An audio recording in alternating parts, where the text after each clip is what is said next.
everyone. How are we all this evening? I just realized that I don't have my mic set up because I'm a professional and I know what I'm doing. So what are we just hearing you on like some generic mic or what? Well, so backstage you were hearing me through the mic that's built into my computer. Okay. But now I think I'm speaking through my Yeti, but I'm hearing you through my speakers on my computer. So we'll see how this goes. Because if I didn't have to wear my headphones, I would actually prefer that. So it's always something with me. It wouldn't be a me stream if something weren't causing me anxiety. How is everyone this evening? I'm great. Great. I just checked the stream and it sounds all right. All right. Thank you, Ark. I appreciate you. Let me say hi to people really fast. I think P knows he is going to lurk, and because it's sleep time wherever he is. He may be in Britain right now. So thank you for lurking. Thank you for giving me watch hours. My mom is here as always. A Troubled Green. I left a donation, but please no clip from me or any more of my donations. Okay, Corey. Well, I thank you for the donation. If you don't need a clip, that is perfectly fine, good sir. For $5, Corey, thank you. I really appreciate that, Corey. Canman is here. Hi, Canman. Thank you for being here. And then Jaden is here. Hello. And Paul Bustle is here. Thank you, as always, for being here. You started on time, caught me lagging. Yeah, I did for once. Okay, well, we're going to dive right in tonight. I have a couple of announcements I would like to go over real quickly. So as you all know, I always donate my whatever I make in a month to a local donation here in New Mexico. July's 10% out of the donations I made is going to go to the Albuquerque Storehouse, which is a food bank here in Albuquerque. I saw a report, I believe it was on the Daily Wire, that storehouses, food houses have seen a jump by 25% of low-income families who can no longer afford to feed themselves and their families, which was pretty heartbreaking. So I'm going to drop their link in the chat. If anyone would like to donate to them directly, please feel free. So that is where my July donations are going. Another announcement. Have I ever watched Saving Private Ryan? I'm ashamed to admit that I have not. I will one day. I really want to, but it's just like I need to mentally prep for that. Okay. So, as you know by the title, we are going over Rings of Power Craft. One of my Twitter friends, I believe I'm saying her name right, it's Azura. She is from Italy. She is planning a trending day on September 2nd, the day that the Rings of Power releases, to show our appreciation for Peter Jackson's trilogy. We just want to highlight what we love about Peter Jackson and what he did, his adaptation for the Lord of the Rings. So here are the time it's happening. And again, I will drop this in chat, but if you have a Twitter, please get on there, say something nice about Peter Jackson. Let's get Peter Jackson, LOTR, trending on that day. I think that would be a really nice way to show Amazon and the shills who have gotten into bed with Amazon, whose adaptation we're actually going to be supporting. There is that link. And then Jonny and I, on the 2nd of September at 8:30 p.m. Central, are actually going to do a boycott Rings of Power stream where we're also going to be talking about Jackson's trilogy, about Tolkien, just about what we love about J.R. Tolkien, about Jackson's trilogy, and all things in between. So we will be on my channel doing that, and I will announce that as we get a little bit closer to time. What talks Peter Jackson's Hobbit? Oh, I mean, they can if they want, but let's not split the hashtags. So we will be doing a boycott Rings of Power stream because I know a lot of us are just really, really dreading Rings of Power in general. I know I sure am.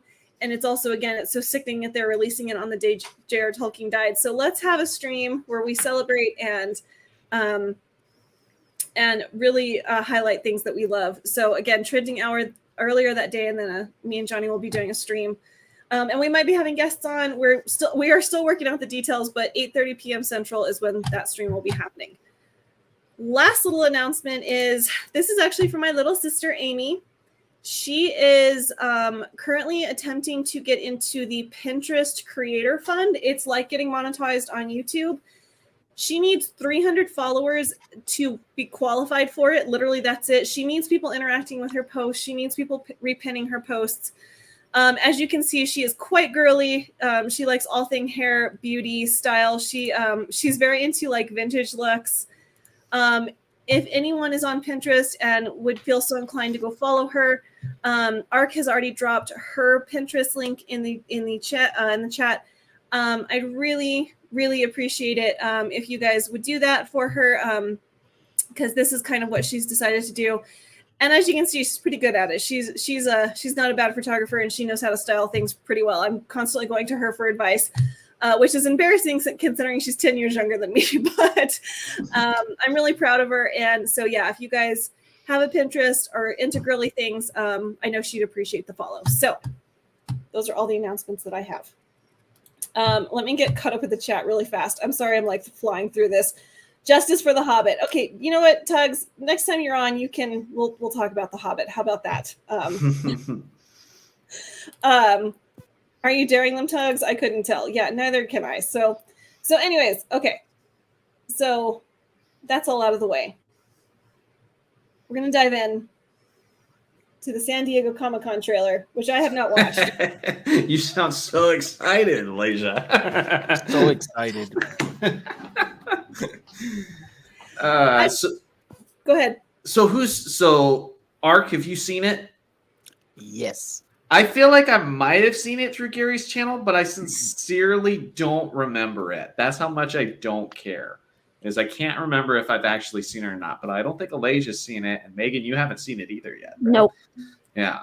So some raw reactions incoming. This is going to be good. The thing is, like I haven't even watched Disparu's video. The only person I've watched has been Gary's videos. I haven't watched Jeremy's. I have not watched George the Giant Slayer. I haven't watched anybody's reaction to it because that's how like little I don't care anymore. And it's like, and I know that maybe like sounds a little contradictory than like, why in the hell are we going over it? But I mean, I think it's still important to call this crap out. But I'm just like, no, I don't. You're at the point of apathy. I really am, which to me in a fandom is a hell of a whole lot more dangerous than fury. Because like that's how I felt watching the Andor series, this trailer this morning. Because I loved that whole bit of Star Wars. I liked Cassian Andor. I liked Rogue One. I liked the characters that were in that, and I liked the books leading up to Rogue One. I just don't care anymore. I literally just don't have it in me to care anymore. And so I think apathy is a lot more dangerous because it enables me to walk away and literally not care anything about it anymore. I think I'm at the point of apathy with the show itself, but like I want other people to wake up to the garbage they're doing. I want other people to speak out against this stuff, and I want it to trend in the algorithm. So what I've actually started doing with a lot of these creators who are talking about the Rings of Power is I'll let their videos play. Mm-hmm. I like it, and I just comment in the algorithm for the algorithm. That's it. And then I just tune out and I let it play. I want to increase its watch time. I want to increase its engagement, and I want it to have a good like to dislike ratio. But other than that, I'm apathetic to it because I just I'm not. There's nothing that can be done at this point to make me watch this show. There's nothing. Like the damage is done already. Mm-hmm. So. Yeah, for sure. I don't know. Megan, do you have any thoughts on apathy versus like wrath? Wrath, yeah, that's a good way to put wrath. I don't know if I have wrath. I think it probably is more apathy for me.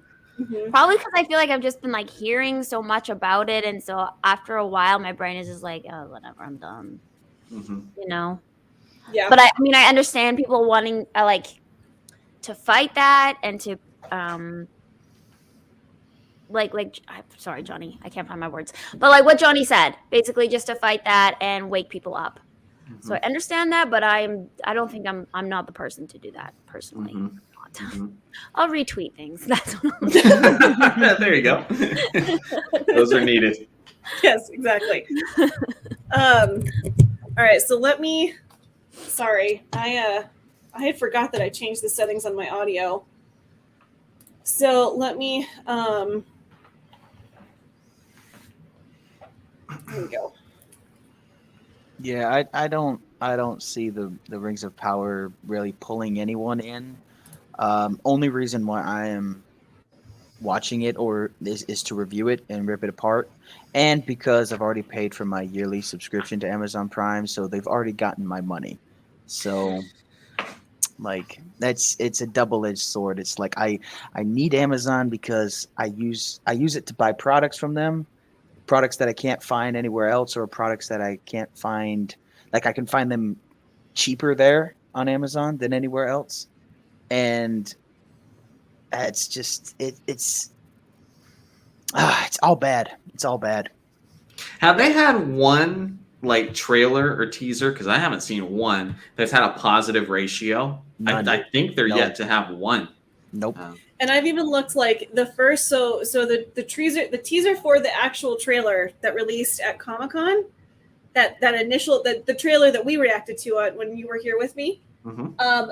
I accidentally pulled up India, and that ratio was horrible as well. So like it's even getting torn to shreds in India.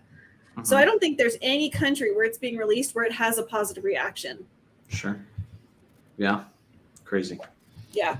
So basically, they're going to lose money on this? That's what I'm hearing?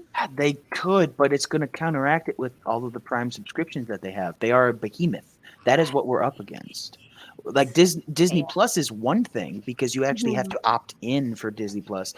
People have already opted in for years since 2017, or since the contract was made. People have continually either monthly or yearly supported Amazon.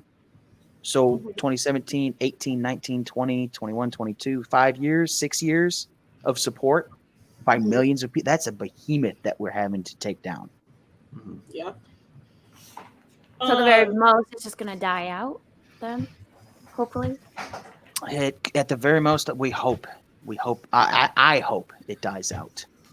After, like, they're most likely going to get a second season, maybe. I'd say about 50% chance that they're going to push it through and get a second season out. But I hope it dies before then. I hope that the first season is horrible and that it crashes and burns, and that they're like, nope. We sadly there was a malfunction at Amazon servers and we deleted everything else. So, well, the wild card is Jeff Bezos, because I mean he said he wanted his Game of Thrones show.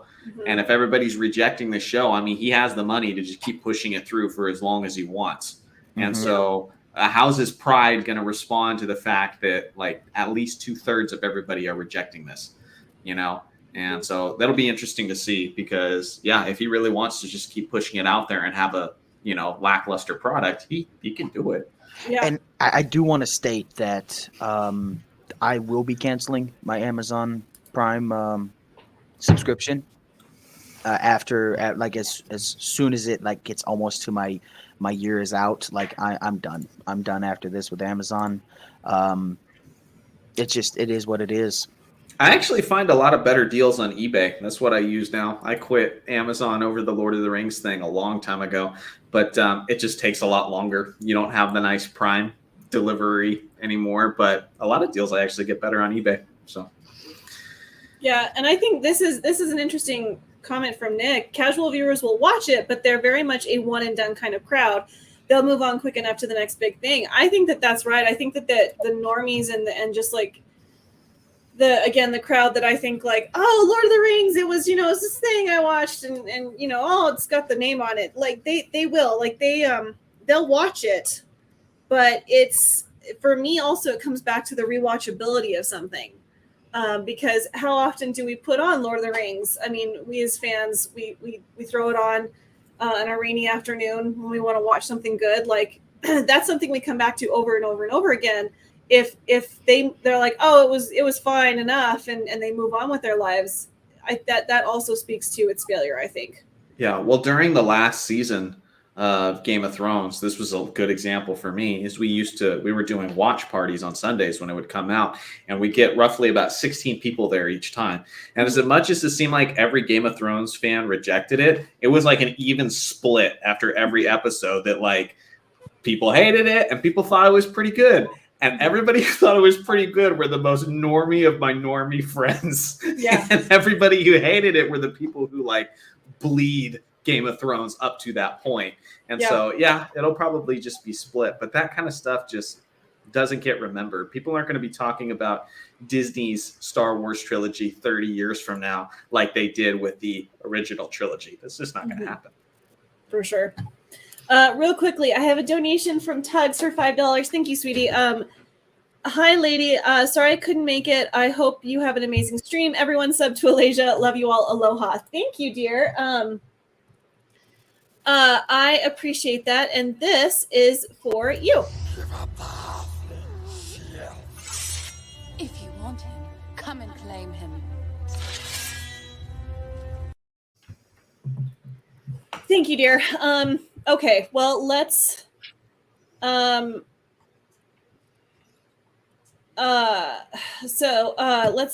get this over with. So much. Are you worried about copyright? You're gonna try to pause it every once in a while and dissect it? Okay. Yeah, I'll pause it every few seconds or so. Okay. 3 minutes. Okay. We fought the war. At last. Okay, Ark. Yeah. Are we thinking that this is the Night of 1,000 Tears? Yeah. Fudgesicle. Okay. Yeah. It's supposed to be swords, not helmets. Just so we're all That clear. that looks really difficult to pile it up at that. Just chucking them up there. Is that fall down? Is that like 25 feet high? Probably. Well, I mean, hold on. She is 5'3", so Is she? Okay. we could probably just like copy and paste her up the hill, and then that would be however tall it is. That's probably. I'm gonna 20 guess. Say about maybe 20 foot. Yeah, Yeah. between 18 and 20 foot. Real quickly, I'm seeing a ton of people in my chat, like House of Alexandria, and a ton of people who like are you Sarah Connor, who have never been in my chat before. Thank you all so much for being here. I deeply appreciate seeing new people in my chat. So, okay, so, all right. Oh my god. Okay.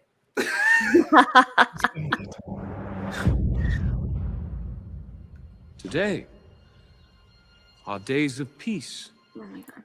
Was that a nun in the background? What was that? Black?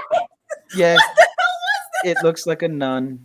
No, right there at that shot of the forest. That is a nice shot. I like that shot. Yeah. I have to give it props where props that- need to be given. But that is a nun. It's like a habit. Mm-hmm. Yeah, it's a blue habit. At least they didn't make Elrond wear it. He should be wearing it. I can't stand looking at him. He looks like Elvis. He looks like a really Yes, bad that's Elvis Elvis. impersonator. All right, I'm sorry. We're never gonna get through this.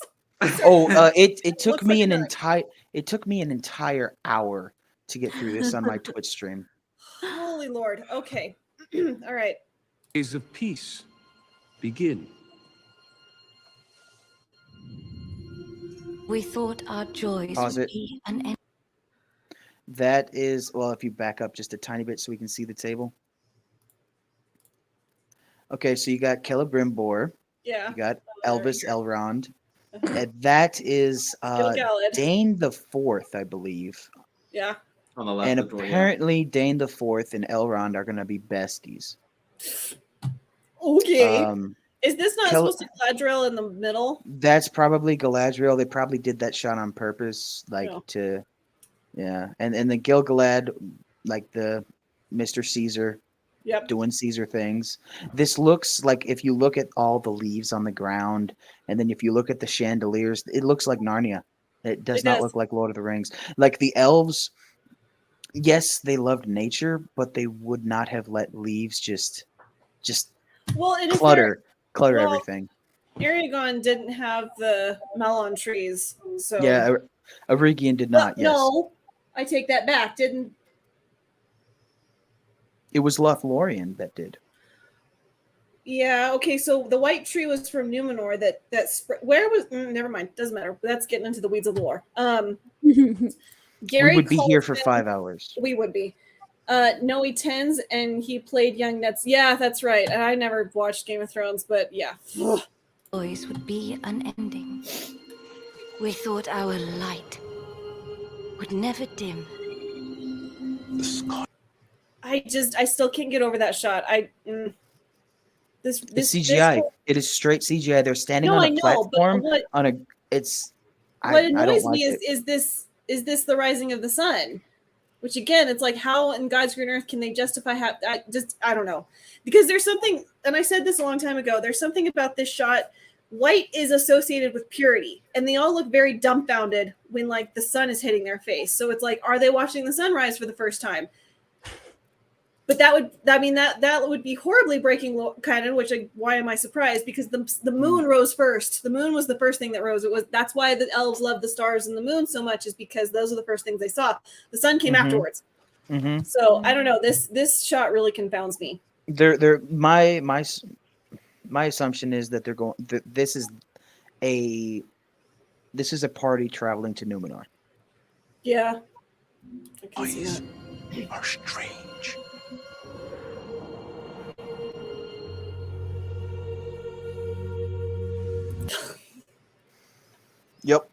Yep. This is. Yep. Let it out, Elijah. Let it out. Don't bottle it up.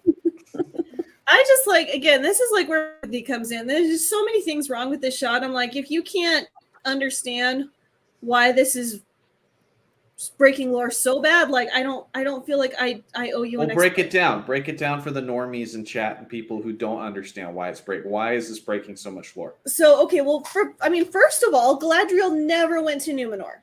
She never went to Numenor.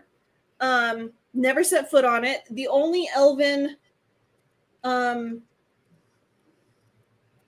It would have been. It was the wedding. It was when they first arrived, and then it was the wedding. It was the wedding. It was the wedding of the guy. Oh, for the life of me, can't remember his name. And he would have been the 23rd. I think maybe the 20th king of Numenor. He and his wife, when he and his wife got married, because he kept going back to Middle Earth so often because he loved the sea, and he was basically a herald of Gil-galad. Gil-galad saw it like this prince of Numenor and was like, "Hey, I need your help because Sauron's forces are ramping up and we need help fighting them." And that's why this young prince of Numenor kept going back to Middle Earth. And when he got married, it was a big deal. And so Gil-galad sent a party of elves as like a, celebration of this marriage. They gave them very specific gifts. Galadriel was never mentioned being in that party because guess what? She was at Khazad-dûm with her daughter Celebrian at the same time. So Galadriel never set foot on Numenor. Mariel, who they have changed her role. She was forced to marry her first cousin. And then he took over. He took the scepter. She technically should have been the heir of her father because Numenor changed the laws that women could, in fact, inherit the throne. But her first cousin / husband forced her into a marriage that she did not agree to. And he took the scepter. So basically, he became king of Numenor. And she was just like shunted to the side. Well, they have changed that to be that he's just a whipped counselor, and she is in fact the queen of Numenor. Right. And the terms that you're thinking of, she would be considered queen regnant. That's Regnant. That is the actual queen. That is the equivalent of king. A queen regent is a ruling queen that rules for her child. And then there is just regular queen that is like the wife of the king that the king has all the authority. Mm-hmm. Yep. So it is Queen Regnant that we're looking at, speaking to Galadriel. And they're going to look at a Palantir. Yeah, and then there's this whole issue that the Palantiri could only be used by certain people. Yeah. And that is like in the weeds kind of lore, but essentially only those strong enough of will could look into them and actually use them as they're supposed to be used. Well, yeah, because we saw just from watching Lord of the Rings, Pippin and Aragorn couldn't even really handle it. Like Aragorn, he was losing his mind just trying to use it, you know? Yeah. It took all of his power to Sure. take it away from Pippin, and then then he was just having fun with it when he revealed that, hey, look who's back. Yeah. Mm-hmm. This guy whose a name I can't pronounce. He's the one who got married and Gil-galad sent a congratulations wedding party too. Anyways, so no, I mean, like, and the OneRing.com, which is different from the OneRing.net, the OneRing.com are good people when it comes to defending Tolkien's legacy. They did a breakdown and they literally only used this image. I need to go back and watch their video, but they broke down like why this image is indicative of everything that's wrong with this series. So, yeah, I'm excited. You have, and I'm just gonna like state what I think's wrong here. First of all, you have a lore breaking with the Palantir. Then you have Galadriel stepping foot in Numenor when she never did. You have Galadriel being put in a position of power which she never held. And then you have a race-swapped Numenorian queen when it shouldn't have been like that. And that's just the plain facts, folks. It's just all of what I just said is legitimately correct and it's factual. So, Yep. And like as a woman, again, going back to like my desire to be the ethereal elven princess, it's insulting to me that they've got her in an Eowyn style gown. Like this really annoys me. This looks like it's straight out of Rohan, like with the lashing on the sleeves and the way the sleeves are hiked up. Like and like the corset that's outside, the bust that's outside, it looks like one of Eowyn's dresses. I'm deeply annoyed. Which Eowyn's dresses would have been accurate to Rohan and their realistic counterpart, the English people. Anglo-Saxons. Yeah, that would have been accurate, but it is not accurate for Tolkien's created elves. No. Specifically the Noldori elves. It is here, Galadriel. The moment we feared.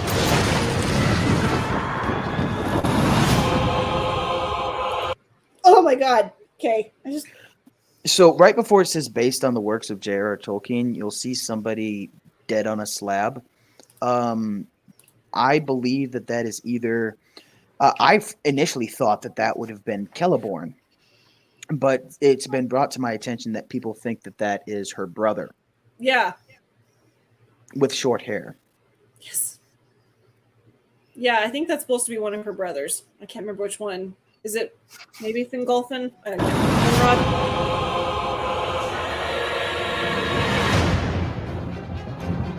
Evil does not sleep. It waits. Ah. Okay. There's none of them. Let's hear what you got to say about that right there. I do enjoy the shot of the white tree.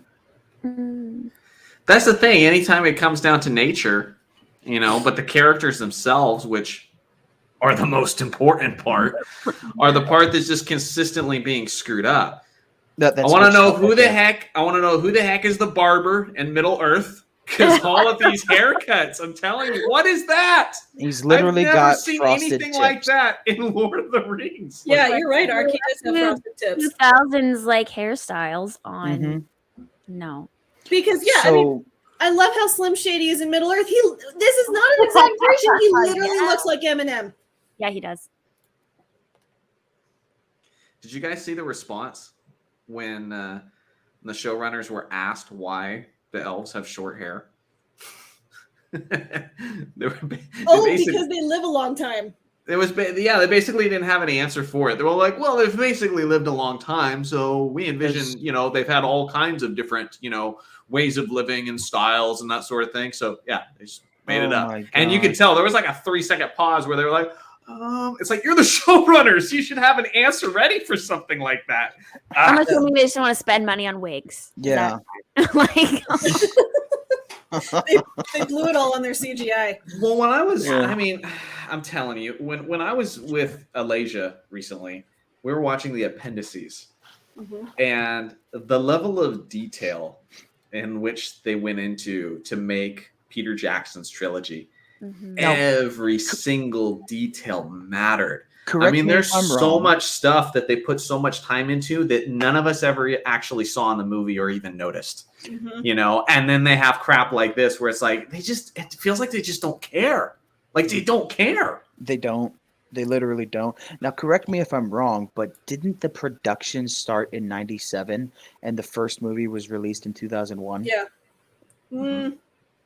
Was it 2000? Yeah, because yes, it was. It was 2001, 2002, 2003. Yep. Yep. Yeah, they were starting production all the way back in 1997. And so that means Peter Jackson and Philippa Boyens and I forget the other lady that was involved. They must have been thinking about this since like 1995, 1996. You don't just go into Tolkien's universe without preparation, and that is literally what Amazon has done. Yeah. They have gone in without preparation. The only preparation that they did was they probably binge watched Game of Thrones. Yeah. Fran Walsh, that's who it was. Thank you. Yeah, no, and like again, and you know, you look at M on Hen and it's these incredible rock sculptures, and it's like, first of all, they're all made out of styrofoam. That literally it's just styrofoam. Then they just painted them really well. And the fact that like Peter Jackson said, we are on an archaeological dig and we are going to uncover the remnants of this world and we're going to highlight it on film. That's how much they cared about getting it right. And it's just like frosted tips. And like, I mean, he literally has like the Widow Peak, like Justin Timberlake look going on. I mean, like literally that's what it looks like. And it's just, it's this, like, yeah, the visual, some of the visuals like Linden have been, you know, it's been nice enough. It's not exactly how I pictured it, but whatever. If all you can say is that the visuals look okay and that you've got Slim Shady and the Lord of the Rings, it's just like, why should I care when it's so clear you just don't care? I think it's the state of Hollywood, to be honest. I think a lot of these directors and showrunners, and they brag about when they can bring their modern messaging into it. That's what they brag about to each other at their parties and that sort of thing. They brag about the ways they can adapt it in their own image with their own, you know, ideas. That, I mean, even for the early 2000s, it was so rare for someone like Peter Jackson in that role to be like, we really just want to adapt this man's work. And even then it could be like, yeah, they took some liberties, but not like this. Yeah. You know, this is insane. And so to bring Tolkien's work to life, I don't think is enough for these people because it's already been done. And so they want to do it in their image. They want to put their ideas into it. They got to make those adjustments, and that's what they can brag about. Yeah. Okay. Just trying to get a few more seconds of this. We're 30 minutes into my stream, and we're only 55 seconds into this trailer. I think we've only been watching this for what, maybe 8 minutes. We're good. This is A Troubled Green meets EFAP. That's what this is. I'm sorry. All right. Beyond the darkness, tempting shadow, to bury us all beneath the mountain. Oh, it's so frustrating. What if all things could get right as the dwarves? The dwarves look great. The dwarves look great. Cute. There is specifically, like, I think it's around the 2-minute 15-second mark. I believe it's around there. I'll let you know. But I love that still at 2 minutes 15. Well, go ahead. If you were to go back like 2 frames from right now, you'll see the pillars. I initially thought that it looked good, but upon further inspection, it's a styrofoam set that has been crappily painted. Yeah, this doesn't look great, but I mean, even they sound right. Look at that crown. Yeah, no, this crown, I feel like Dorian would have a slightly better crown than that. But I just like, if I have to choose something that to me looks even slightly Tolkienian, it's the dwarves. Yeah, the male dwarves. Yeah, the male dwarves. Cheeto time. Cheeto time. Here's the Cheeto explosion. Go ahead, Megan. No, sorry. I'm good. Megan noises. Yeah. If the dwarves looked great, Disa would be indistinguishable. You know, no, yeah, for sure, Thad. Like, yes, absolutely. She would be. It's crappy fan fiction. Yeah, it is. That's an insult to fans, though. It Scrappy is. fan fiction. These people aren't real fans, though. Yeah. Thank you, P Gnomes. I appreciate that. All right, let's get into the Cheeto explosion. He has not one name, but many.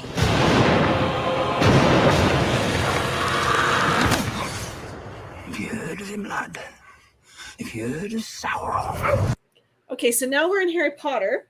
Mm-hmm. Now we're in Diagon Alley. Okay.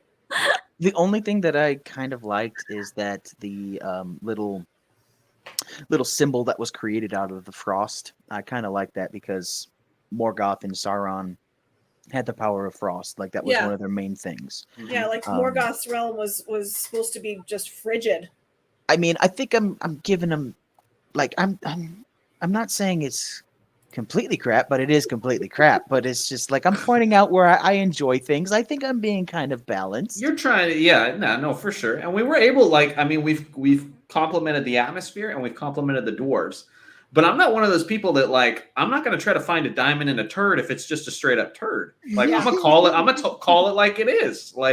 And most of this is garbage. Every once in a while, I would love to celebrate this show. There was a time where I was looking forward to this. But the scenery and the dwarves are not enough to save it. And having a little bit of accurate magic is not going to save it. It's just do better. Well, and they're not. And the thing about it is, when you say do better, they're going to say no.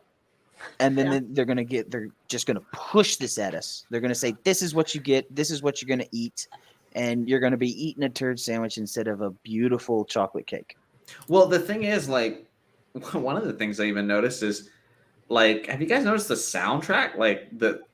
I don't know who composed this. Do we know who's the composer for this? It was not Howard Shore. Because it sounds nothing like Lord of the Rings. Nothing like it. That was one of my biggest complaints. I bring it up all the time because it feels like it for me all over again with the Halo show. I'm like, it didn't even sound like Halo, not one time. And I'm like, I do not get Lord of the Rings vibes. It just sounds like generic modern trailer epicness.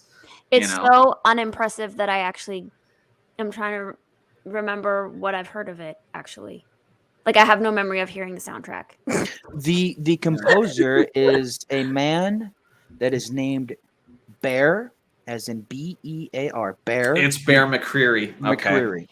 Who's actually really good. He's actually really good. He's done a lot of stuff. He did The Walking Dead, and he was good for that. He did the Godzilla King of the Monsters, and that was actually really good. I loved some of the stuff from that, but Bear's style is not Lord of the Rings.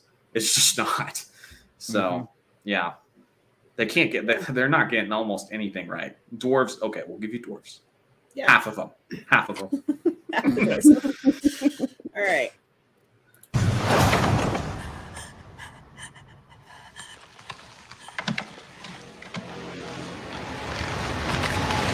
This is legit Harry Potter. It's like, what the hell is that? A Demogorgon? What are we looking at? Mando, Untamable Life, and I surmise that this is probably an orc or a goblin of some sort.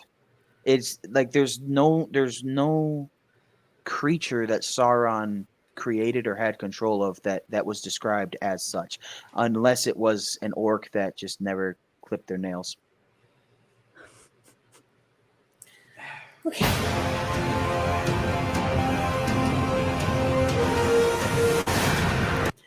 Okay, what sword is this supposed to be? Do we know yet? No, I haven't been able to find anything out about this. It's a lightsaber. It's like a dark saber that comes out of smoke. So you got the Star Wars reference right there. Okay, so that's what Vardariana was mentioning. Okay, so that's the dark saber. Yeah. The only time that I've seen any sword be described like that is when it's doing the reverse. Yeah. And it's when the sword of Morgoth. Yep. It's when they just completely inject all of the poison that is in the blade and just dissolve. Basically. There's also when Mary stabs the Witch King on the Battle of Pelennor Fields, and because disintegrates. Yeah, just completely boop, goes into non-existence. Mhm. Okay. If the evil rising is left unchecked, it will take us all. That is from Game of Thrones. That is literally the It's Battle of straight up. King's Wow. Landing. It's just not green. I would also like to point out that those banners that say based on the works of J.R.R. Tolkien, discover the legend that created the rings. Like, so is the main character going to be Celebrimbor because he was the one that created the rings? Like, Well, Nerd has said that like there literally will be no rings in this entire first season. None. wow. Yeah. I don't like being so harsh on like imagery and being like, oh, well, that looks just like, I mean, because that happens quite a bit in fantasy. Mm-hmm. But damn, man, like we already know that Bezos said he wanted his Game of Thrones, and the amount of Game of Thrones connections are insane with the imagery. They're Like just this, really scary. and like the red meteor like flying across the sky, which was just like it was in the first few seasons of Game of Thrones, when you're like, what is this red asteroid up there? And there's just tons of stuff. Even some of the like, the armor that they have with the female armor and stuff. I'm like, it looks like Brienne of Tarth. Like there's so much imagery that just lines up. It's unavoidable. Oh, that's interesting. What Thad just said. That is very interesting. But That is interesting. I don't remember Anglicale being like written like a ghost sword that comes out of smoke. I unless I'm missing something. Well, I very well could be. I very it well could be talked to missing something. people. I mean, and it was not sad to take Turin's life. I know it was black.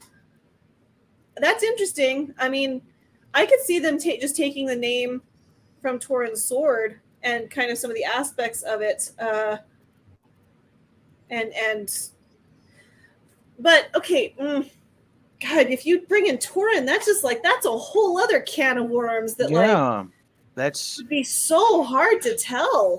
Every time that I watch a trailer, like every time that I've watched this trailer, I just get more and more confused about where they're going with it. Like I am legitimately confused on so many issues, and that's why I pointed out the scenery. I'm like, oh, that looks nice. That's the only thing that I can really enjoy. And none of the story, none of the plot, none of the characters. I don't enjoy any of that.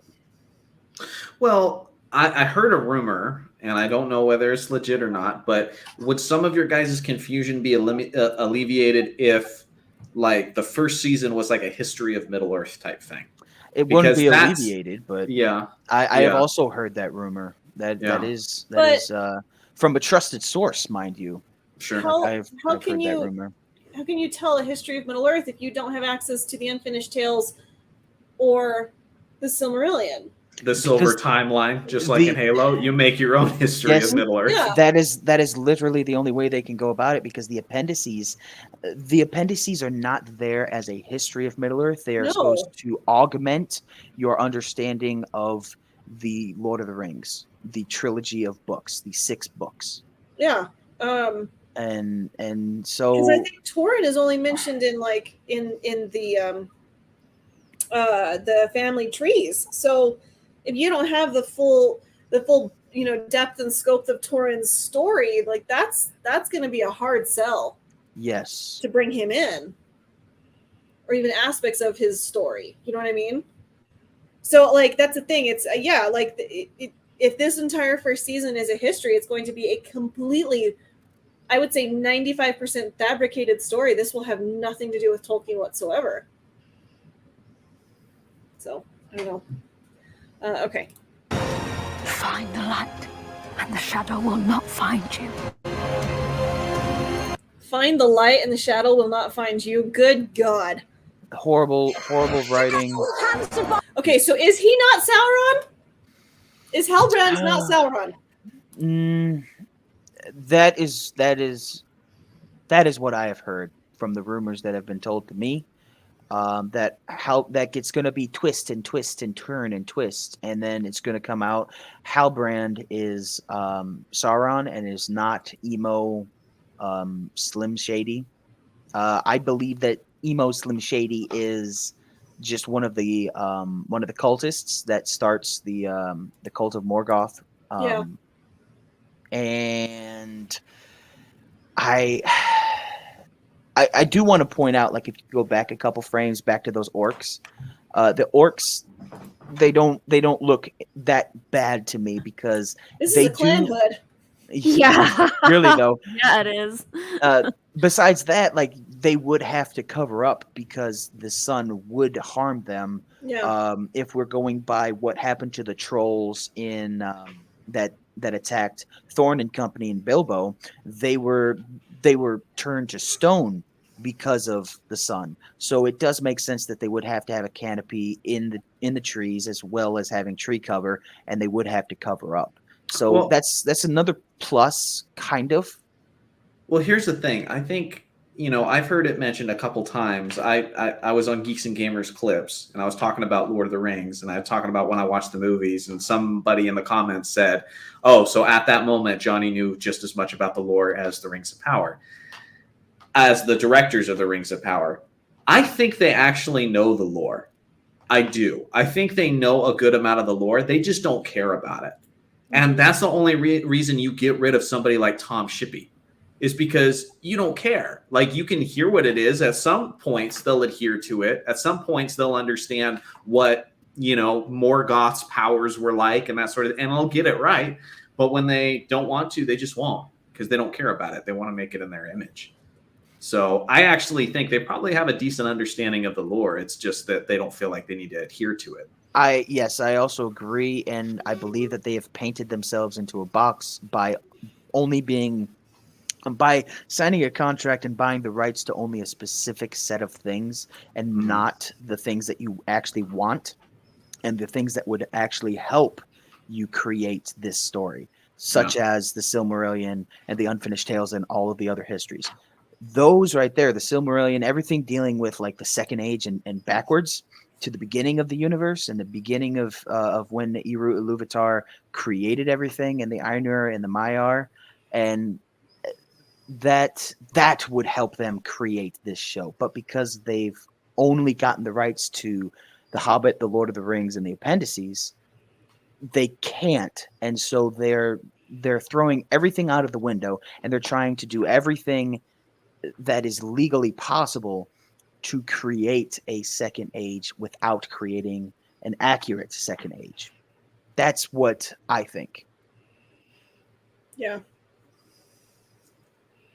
Yeah, so they'll hit it every once in a while, and that's when the journalists with agendas will go ahead and write, their articles saying, well, look, they care about the lore here because they got this right. And look, they care here because they got this right.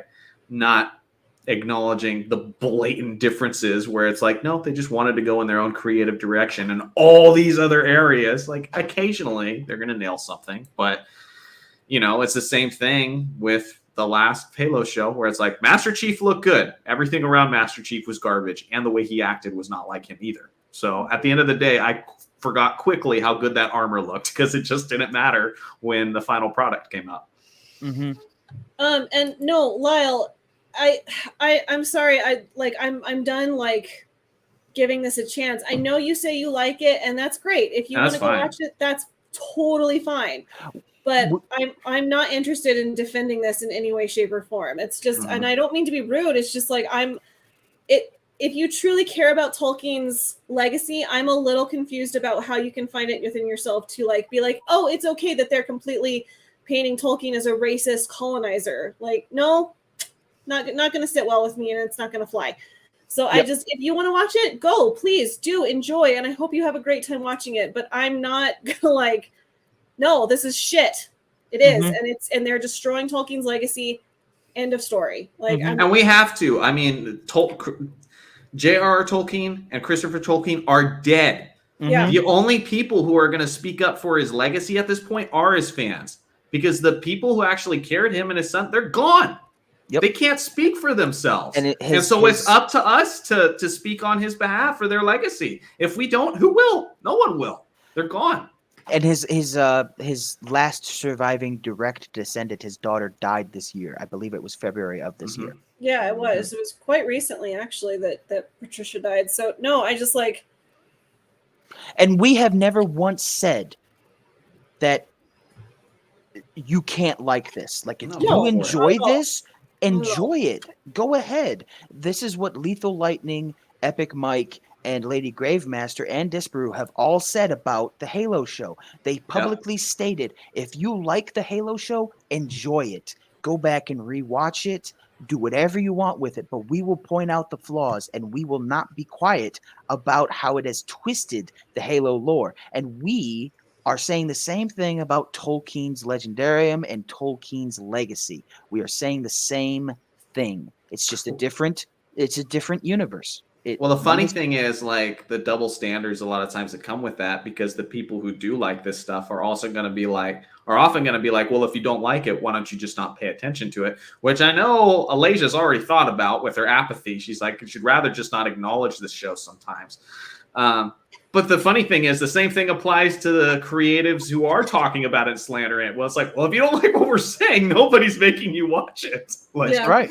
And That's so right. the same way I could apply to the show, the thing is, it's a bigger deal than that. Because for me, this isn't just another show where they're making it in their own image. This is a beloved lore by a man who really, that was his life's work, you know? And like I said, he can't speak on behalf of it anymore. I mean, the fact that Christopher Tolkien didn't like the Lord of the Rings movies that we love so much because of the liberties it took, Yeah. well, to me, only indicates that he'd hate this that much more. Yes, People absolutely. on the opposite side like to use that as if, oh, well, if they invalidated the Lord of the Rings movies, then what's the difference with this? As if it doesn't work on some kind of scale. It's like, yeah, the Lord of the Rings trilogy took some liberties, but this is asinine. This is disrespectful. Like, it's insane. So, and like, I'm not questioning whether you like the Lord of the Rings or not.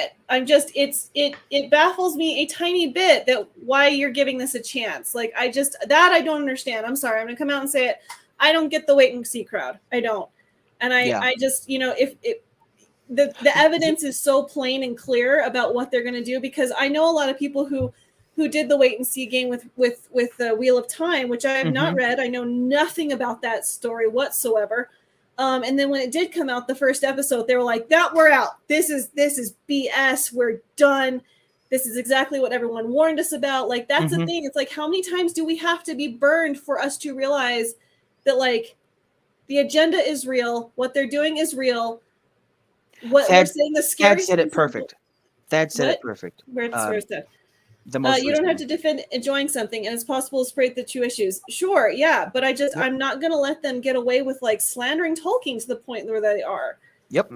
Because again, going back to my being at university, like, this deconstruction of Tolkien, it's not just Tolkien. It's Jane Austen. It's the Bronte sisters. It's who wrote Moby Dick? I can't even remember. Or the Scarlet Letter. It's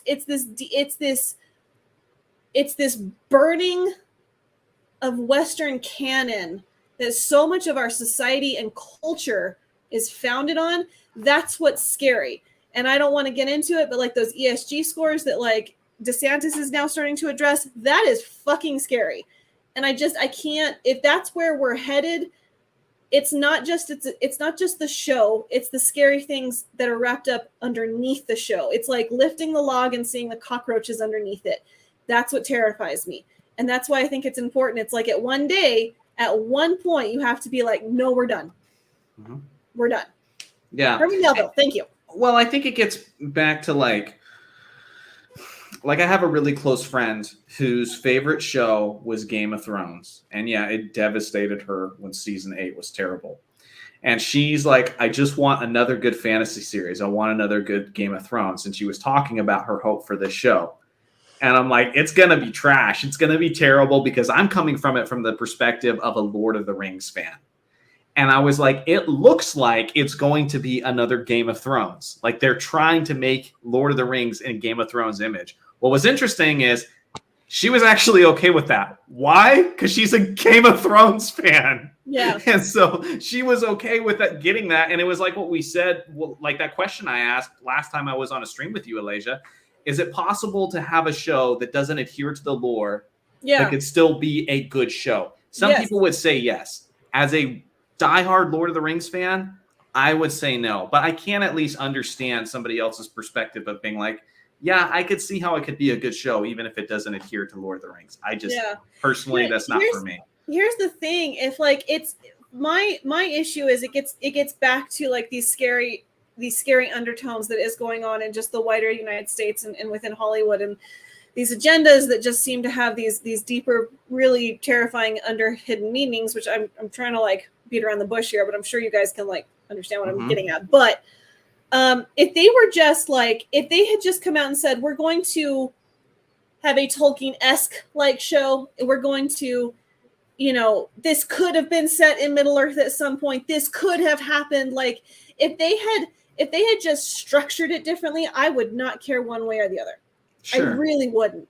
And it's like what you're describing is the what if scenarios. Yes. No. It's very similar to what Marvel is doing with like what if such and such, and then that would have been fine, but they're trying to push this as this is canonical. This is according to the lore. If this is what Tolkien envisioned, this is his world. Exactly. If they would just say, "Hey, we bought the rights because we like the characters and we like the world, and we're just going to do our own thing," that would be I would be perfectly fine with it. I'd be like, "Okay, all right, that's fine. It's not canon. It's not affecting the lore. It's not affecting the books. You're not going to be retroactively changing the books. That's all good." I hate making this comparison because I keep doing it. But with Halo, that's what they did. That is what they did. They said it's not canon, and it's a new timeline. It's a silver timeline. And although I did not like the show because I wanted a really good Halo show that's actually about the lore, my rage and frustration towards the show was actually limited for that reason you explained. Yep. But the idea of we're literally trying to change this man's legacy and how he's remembered, and saying that his story is about something else. And not only that, but the man was a man of faith. And I know he talks about how he doesn't like allegory, but his beliefs and his faith clearly come out in this story. The same way, you know, George R.R. Martin, there's no afterlife in his books. You know, Jon Snow, I saw darkness. I didn't see anything. There is an afterlife. There is a heaven of sorts in Lord of the Rings. It came out in his work. So when you're trying to change that, and trying to change him as a person, is the same thing with the Tolkien movie that came out recently, like a couple of years ago. No mention of C.S. Lewis. It's like, how do you leave C.S. Lewis out of that? How do you make it no mention of his Catholic faith? None? Then this movie isn't about Tolkien. You just named it Tolkien, and you're trying to make a couple bucks off of somebody, but you're not honoring them. So it's that all over again.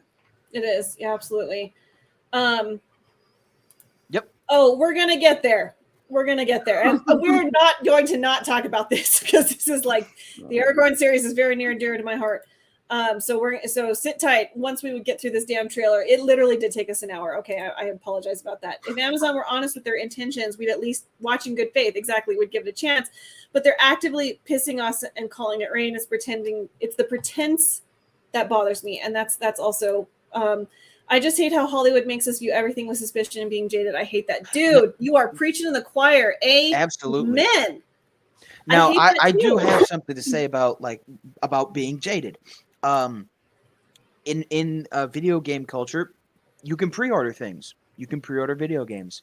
There have been massive successes like Skyrim or like day one releases like Black Ops 2 and Halo 3, but then there have been complete train wrecks like Cyberpunk 2077. That thing was hyped up for at least a decade, and then the hype just started building, especially when they brought in Keanu Reeves and they announced that he was going to be in it. The hype was there, and so many people pre-ordered it, and so many people had the same hope that Lyle had, and then it was just utter garbage, utter trash. And it is just now starting to come back from the ashes, and they're starting to update it and starting to fix the bugs and everything. You can't update and you cannot fix visual media that is a movie or a TV show. You can't do it. I know you're going to try to point out like Han shot first, and then they show that he didn't shoot first. And then it's like you literally cannot fix the plot or the character progression or any of the inaccuracies in this show, in the trailers. You cannot fix these trailers. You have released this product, this trailer, and it is now there. People have gone to the Super Bowl ad and they have ripped it, and they're saving it in a time capsule saying, this is what you showed us. If you try to change it, then we'll know that you actively tried to change it. You actively tried to update it. And so, yes, you can have as much hope that this show is good, but no, I don't have this hope. I don't have that hope, and I applaud you for having that hope, Lyle. Well, So- ish. What I would say is it comes down to expectations and like benefit of the doubt, and like Right. who you're dealing with. Because I'll bring up like a couple examples. One would be, you know, like even composers. You know, when someone like Howard Shore or Hans Zimmer produces a score, we expect greatness. Why? Because that's what we've got over and over and over again. And then, you know, there's like Vince Gilligan. Vince Gilligan made Breaking Bad. He was involved in the X-Files. He just produced Better Call Saul. Whatever he works on next, people are going to be paying attention. Christopher Nolan, same thing. It's like Nolan fans, they know at this point that when he puts something out, they're excited about it just for its name. Now you go to something like Amazon's Lord of the Rings, and you look at what they just did to Wheel of Time, and you're looking at what they've been doing to all these established IPs where they're changing the lore or they're insulting the fans for actually caring about the lore, or like what Disney did with Star Wars. It's like some of these big companies, when they're screwing these things up or making things in their own image over and over again, they've lost that benefit of the doubt that we still give to other parties, you know? And so that's how I see it, is it's like, rather than I'll wait and see, prove me wrong. Like, that's how I see it. Prove me wrong. And I'll admit if I was wrong, because it wasn't huge, but there were some people that had some caution about Dune. And guess what? A lot of those people ate crow. A lot of those people said, I'm sorry, I was wrong. Like, they got proved wrong, and Dune was a great movie, I think, and we're excited for the second one. Prove me wrong. But they've lost the benefit of the doubt, in my opinion. Places like Amazon, places like Disney. Yeah, prove me wrong. I think part of it is also whether you've had good or bad experiences with Amazon/Hollywood recently. If you've had good movies and show recently, it's easier to have more hope with Rings of Power. That's true. And I like, and the thing is also, I think it gets down to like, again, for me, it's like the deeper agenda, the deeper, you know, if you want to call them conspiracy theories, go ahead. It's if you're going to allow yourself to believe some of that stuff, it's like this, I don't know, it's you know, it's on Audible now. My Andy Serkis versions of the Lord of the Rings now have the Rings of Power cover on them, and I'm really pissed about it.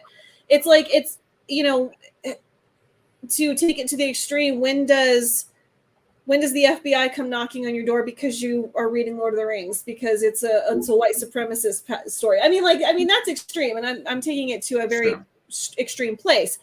However, history has shown that that's not. I mean, I'm sorry, Germany happened for a reason, and it's not out of the ordinary to brainwash a population. And again, we're going to get down to a really dark rabbit trail that I will pull us out of, but.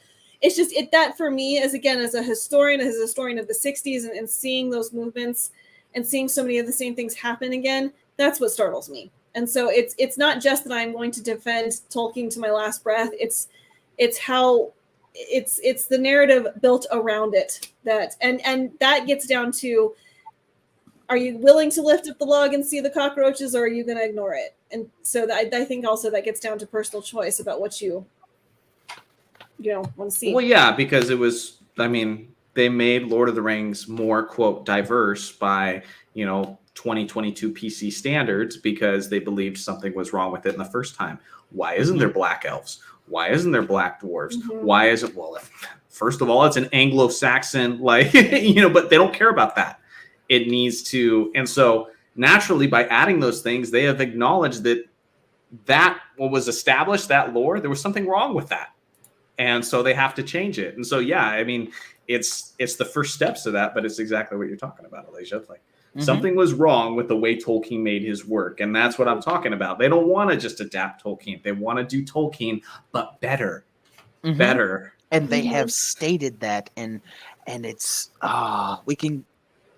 I don't think we have time to get into this, but what the actress who is playing the dwarf of color, what she said at Comic-Con, and that she's the first dwarf that's ever been seen on film before. Yes, when they're literally all over The Hobbit. Yeah, the first. Or go back to Willow.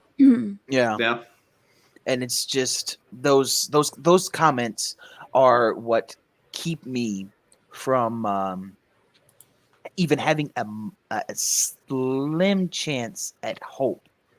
Like not even, I don't even have a 1% chance that this is going to do well or that this is going to be accurate in any way. And I know Alasia is probably at negative 100%. So that's all I'll say on that matter. But I completely agree with you, Alasia and Jonny. The thing is, just have a black or whatever else actor playing these characters. If you are just going for the best actor possible, it's fine. They are specifically changing the lore. That's the thing. It's like it's brownie point people. It's just virtue signaling, and literally is just virtue signaling. They prove it when they brag about it over and over again. I'm the first this, I'm the first that, and it's like, also you're not. You just want to claim that. It was the same thing with Captain Marvel, the first female superhero. It's like, we just had Wonder Woman. Yeah, I know it's not your brand, but it just happens. Yeah, but you want to claim that. So, Megan, do you have, lady? We're talking. Do you have anything to add? I'm not as deep into the lore as you guys. Like, I haven't read all through the appendices, and I haven't read the Silmarillion, and I've read like tiny bit of it. I haven't read Unfinished Tales, but like I have read the trilogy and The Hobbit and Roverandom and Leaf by Niggle, like all of these, Tom Bombadil. And if you've read those, you can see the work that Tolkien has put into his everything. He has maps, he has languages, he's so descriptive of his characters and what they're wearing and what they look like and where they are in the world around them. Like, and I understand, they don't have the rights to everything, but like, it's a whole. There's so much there. You can't, even somebody who's like me, semi-normie, you have to be able to see that this is not Lord of the Rings. This is not Tolkien, because of what he created. This does not match up with that at all. It just doesn't. Yeah. So. I got a bot. I'm super proud of myself.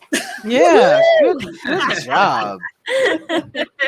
Let me say this. If this, and I mean this, honest to God, like, if this show was not titled Lord of the Rings and these characters were all different named characters, I could see myself having interest in the show. Yeah, totally. I could be like, I'd like to see where this goes. I love fantasy genre. This would be cool. Again, but it's Lord of the Rings. You have a standard that you're setting yourself up to when you say it's Lord of the Rings, not just with the lore, but with the quality. Because we were just talking about the appendices and the quality that put into that. It's like when the what was it, the costume designer? Who was it, Alasia? When they said, if you don't treat this like the most important job you ever had, then this job isn't cut out for you. Yep. Is that what they're telling their people at Amazon? Because it sure as hell doesn't look like it. Yep. That's the standard you're setting yourself up. It is. The thing is, it's like we understand who Galadriel is. She's not a warrior. End of story. Full stop. We're not having that. I'm not going to have this discussion. She's not a warrior. She's a counselor. She is the wise sorcerer in the woods. Full stop. She does not wield a sword. I'm not having this discussion. However, I actually really like the girl knight tropes. I do. Sure. One of my favorite authors from the 80s, hands down, favorite author, Tamara Pierce. Every single one of her girls is a warrior in some aspect. I adore Tamara Pierce's Tortall Saga. They're about 18 books. All of the girls are different.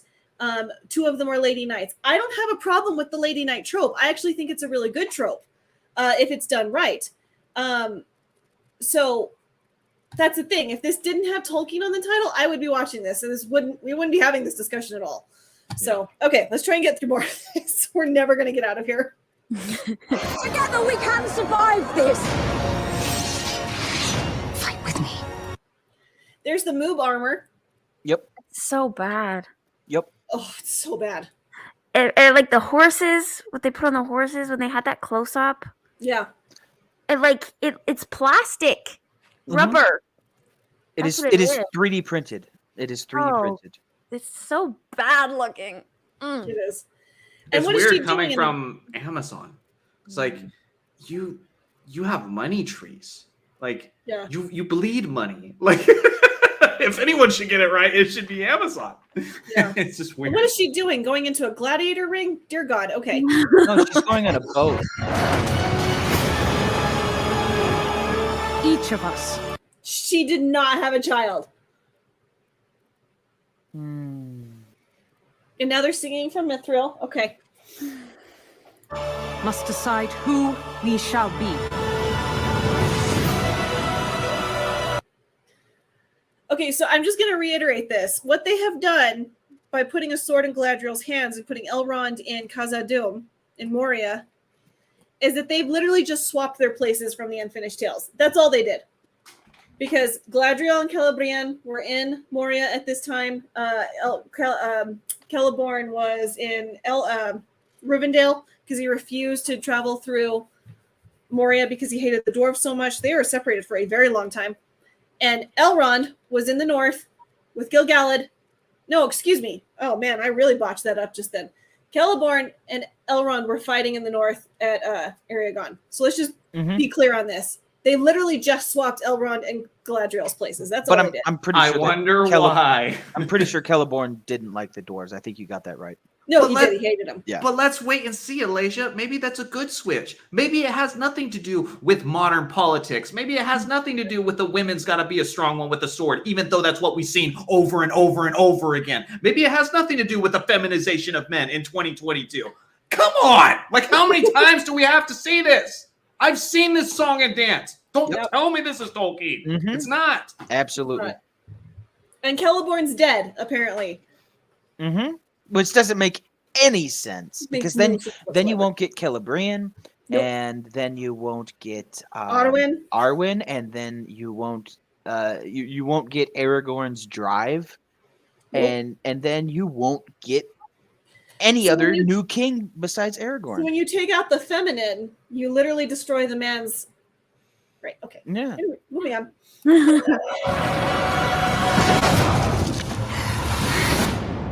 There can be no trust between hammer and rock.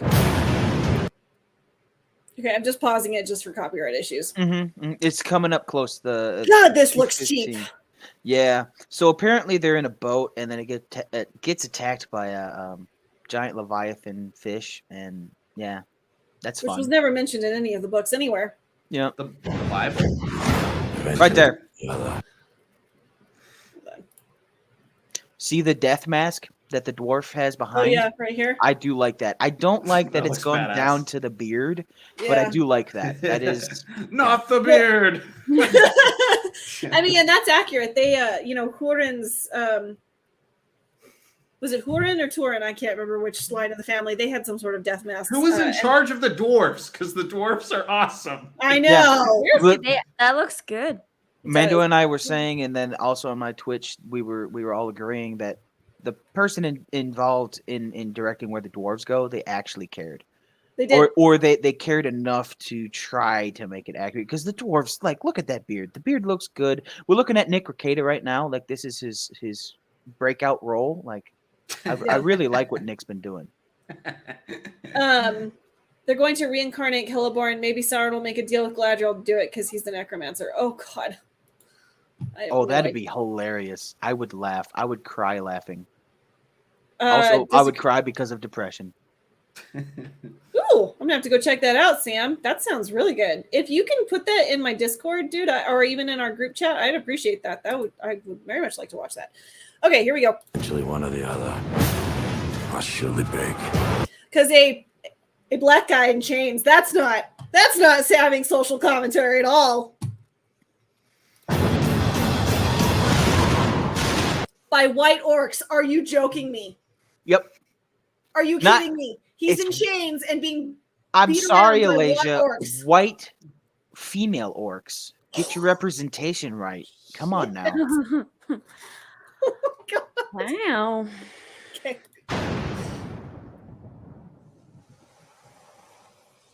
What is Slim Shady doing? I'm Slim Shady. Yes, I'm the real Shady. Please And up. copyright. I don't rap that good. I have been told many lies of Middle Earth.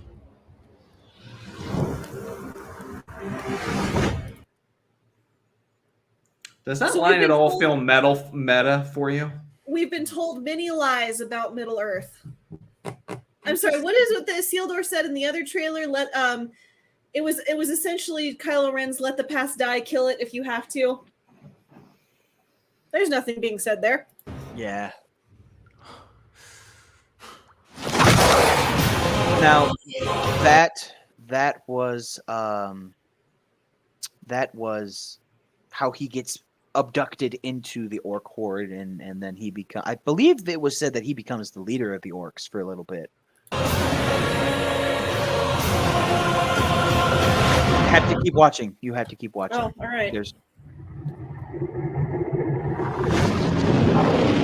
Oh, there it is. Member berries. I mean, it looks good, but You're welcome. I just had to. I had to let you have Quiet. that. Okay. An hour Balrog. and 15. I am so sorry. Well, we had like about 25-ish minutes of introduction, so not that bad. It could have been worse. Oh my god. Okay. Stop. We need to stop apologizing for hyper dissecting content on YouTube. That's what YouTube is. Okay. People real, want though. that. People want that.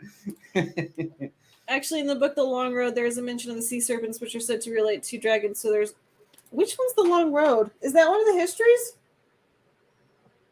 Which one is that, Lyle? I cannot keep all the history straight. What I do have a response, Lyle. If it's in the histories, they don't have the rights to that. So even if a sea serpent is mentioned that is related to dragons, you can't use that. There's so much. true. I don't know. It's weird. There's so much nuance to it because it's like I don't even understand what they can and can't use at this point. If there's a mention of a bow and arrow, can they use it? Like I just at this point, everything's such a gray area. I think they're just going to do what they want to do, and that's what I actually think they probably heard that they don't have the rights to this, and so they just went in the complete opposite direction. It's like, okay, well, we're just going to make everything in our own image then. Yeah. And they probably just embraced it. Because like those pictures that came out, I believe it was 2020. It was a while ago, and it was all of the cast. It was Galadriel. It was the Don Lemon elf. It was a bunch of them. They were sitting around reading the Silmarillion, and then they had to come out and say, "Oh, by the way, we don't have access to the Silmarillion." Like, so they were reading it on set, and then they had to fess up to the point of like, "Oh yeah, actually, we can't use any of that stuff." I just did a Control F9 on my ebook. And I did Sea Serpent. I got nothing. I did Dragon. I got 49 results in the entirety of the Lord of the Rings, which is what they own. So, Lyle, it doesn't matter if they mention anything in the histories. Your argument is flawed. You are not arguing or you're not forming an opinion that is based on good faith. I truly am losing Because they can't. Because they just can't. They just can't. Yeah. So even if it is, or they will, and they'll get a lawsuit on their hands. Exactly. That's because the estate can technically, I think, sue them if they don't stick to what's in the contract. So they cannot. But yeah. So and can you do a Control F about the two trees? I can't remember where those are. Okay. Mentioned. The presence of the Balrog and any battle that follows are going to be undermine Gandalf's death. I'm calling it now. Yeah, okay. Here's the thing also, and I'm trying to like think of like, to me, the Balrog is like Admiral Akbar showing up. It's like a candy nostalgia thing. It's like, oh, remember that scene where we all got it in the fields about Gandalf dying and there was the Balrog? Like, here's a Balrog.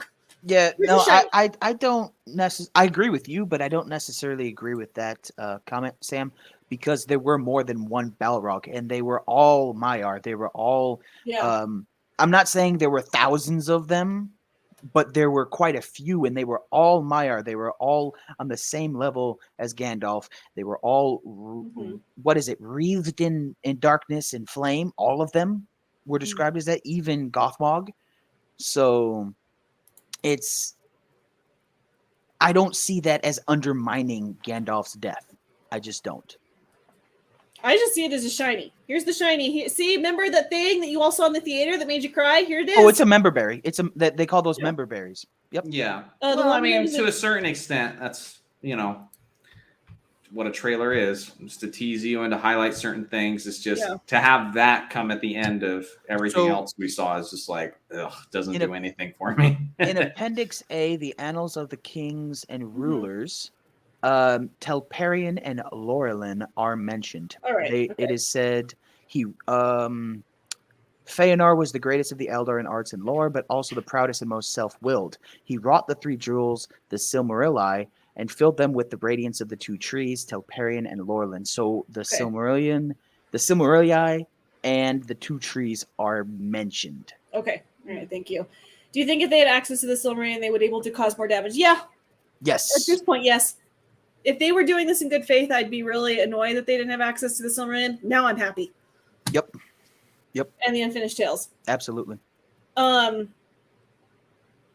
I got you. I should clarify. It's the same Moria Balrog. It wouldn't surprise me if they did something to mess it up. At this point, I wouldn't put it past them. So, anyways, I don't know. Like, I was not anticipate, but we don't have to go over them because we did go over that for so long. But shit titles like this. No, you're not. This, yes, you are. Yes, you are. You are absolutely doing the exact opposite of everything you just said in these two titles. Like, there's like, we don't need to go over these articles because we proved our point with that trailer. So, I mean, I don't know. Like, Megan, do you have any final thoughts about this train wreck? More so that I'm just unimpressed.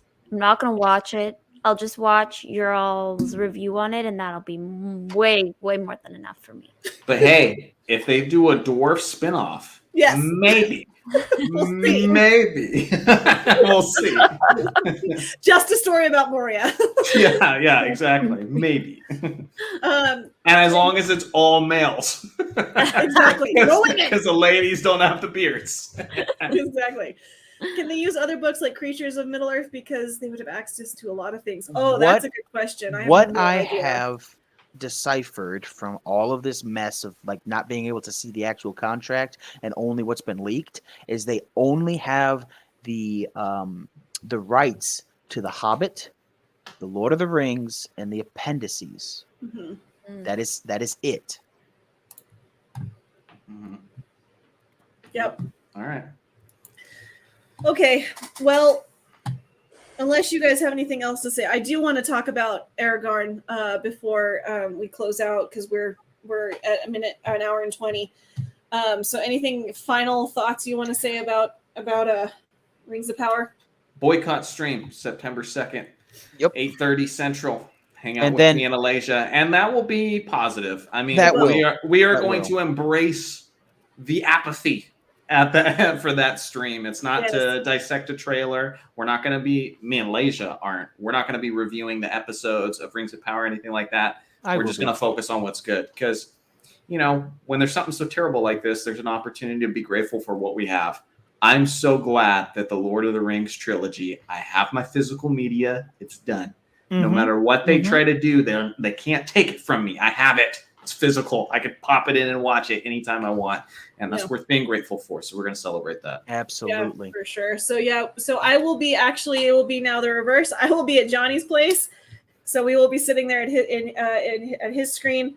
Just, talking about why she gets to have the nice gaming chair. I'm going to be like on a little stool or a folding chair. Something like that. I'll figure it out.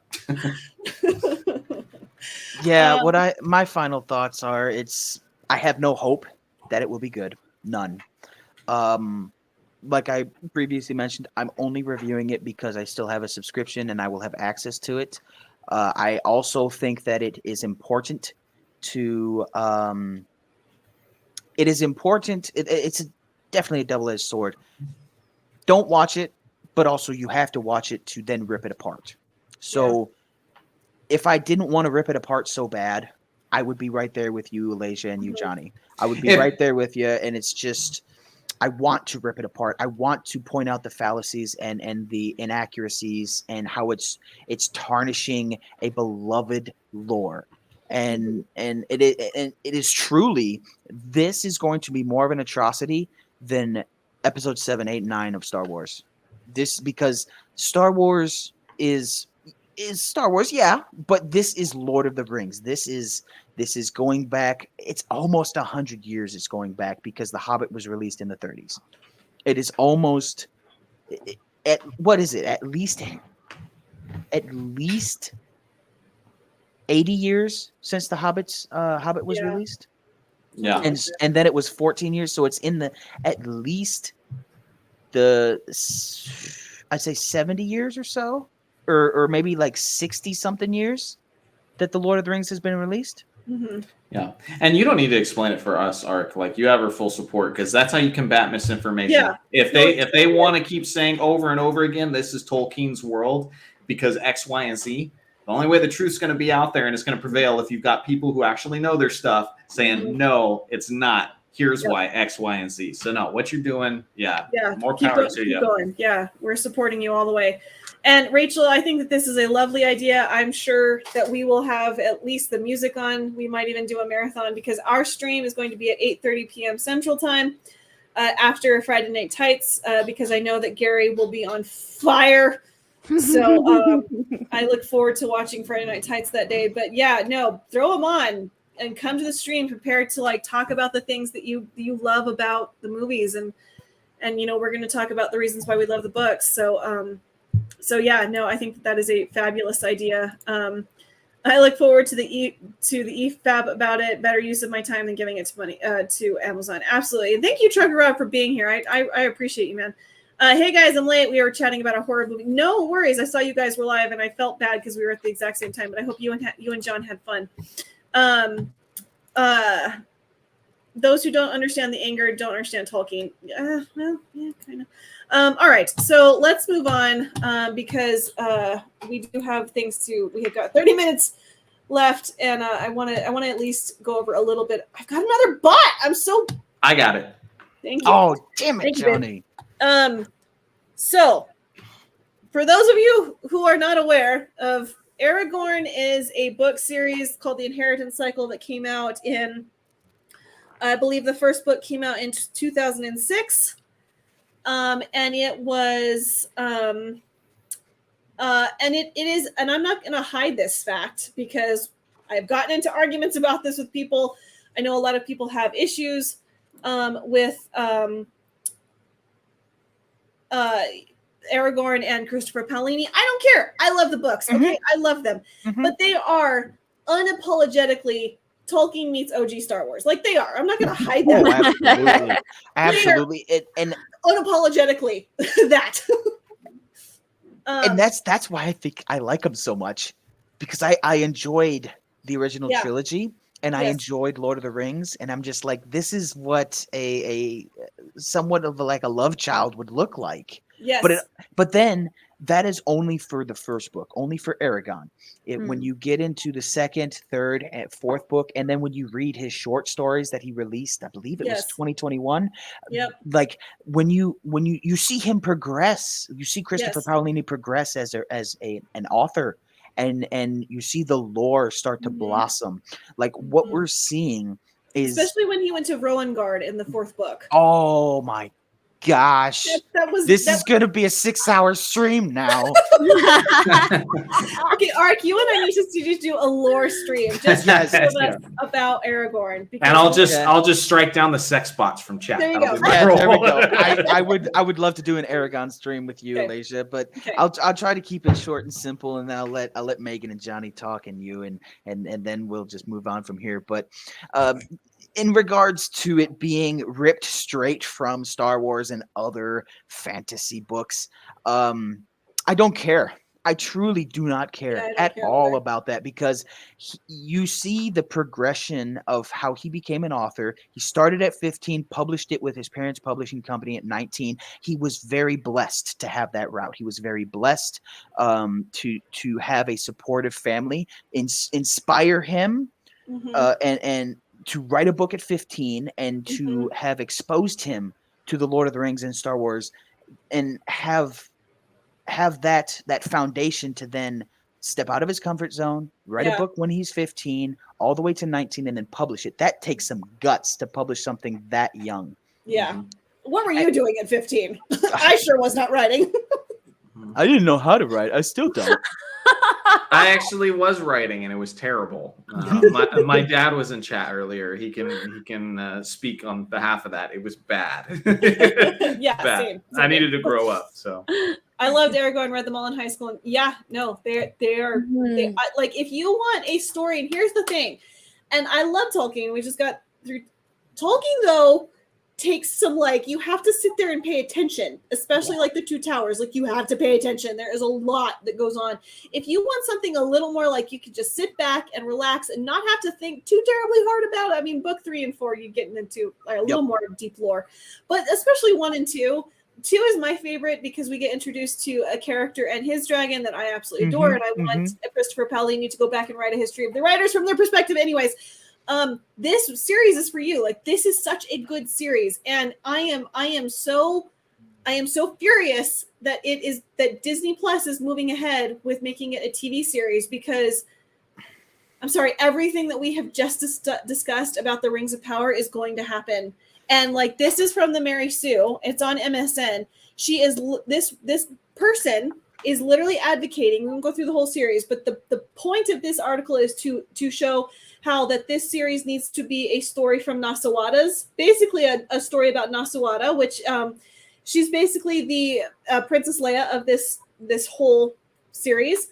It needs to be her story instead of Aragorn, which is basically, if you want to chalk it up in simple terms, it's basically Luke. Needs to be about her, not Aragorn, and that Aragorn needs to be a person of color, and that there needs to be LGBTQ representation. It's bad, and I think they're gonna pay Christopher Paolini enough money to keep his mouth shut. They're gonna make him be a yes man, and sad enough to say, I think a lot of people would take that. I think. It's his story. It's his story. Does he not love it enough? Like, does he not love the story enough? Like, if it was my story, I would cry if it was ruined. But here's the thing: the only thing that is a silver lining is he is like working very, very closely. Yeah, he is. Like, I don't think that they have any of the book rights. They don't have anything like that. They just have the rights to like a script based on the movie that we don't talk about. Yeah, the movie doesn't exist. The movie Aragorn that came out, what was it, 2006? It doesn't exist. 2006. It was writing on the. We all agree that movie doesn't exist. To kind of tie things together, Eragon in 2006 was writing the coattails of Lord of the Rings. It was, and absolutely. The Rings of Power is writing the coattails of Game of Thrones. Yes. Yep. That's very similar. It's a very good analogy, Gark. So, this is the issue. And again, we don't have time now to really get into it, but there was this article that I found. The Wheel of Time is the fantasy blueprint for the Rings of Power. And they literally go into like Aragorn, the new Willow series that's coming out, like all of these fantasy genres that we all grew up with, that like the Wheel of Time, which everyone has universally, it seems, rejected because it broke the lore so badly. I'm like, that is not a good place to start. Disparu exploded on Lord of the Rings content because he was so bad about the Wheel of Time. Yes. Yep. That is literally why his channel blew up. Yeah. So I like the fact that we are all ready, and like nothing, we know nothing else about this series other than it's happening. They're doing it rapid fire. They are. We are getting the bullshit. Aragorn needs to be a person of color. It needs to be, and what's so but frustrating? that takes away from Nasueda and Ajihad's story arc. It takes away from everything. It does. Okay, so let me explain this. It takes away from the tribesmen, the wandering nomad of the deserts. It does. So let me explain this for people who don't know. Nasueda and Ajihad, her father, are black. Mm-hmm. They're from the Sudan.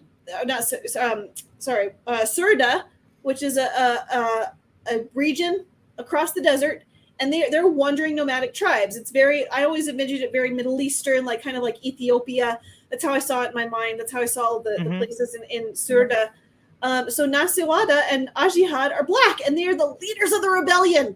But what's aggravating is, one, not only would making Eragon a person of color take away from Nasueda's agency, but it's going to take a very few pen strokes to change this story into a completely woke, political full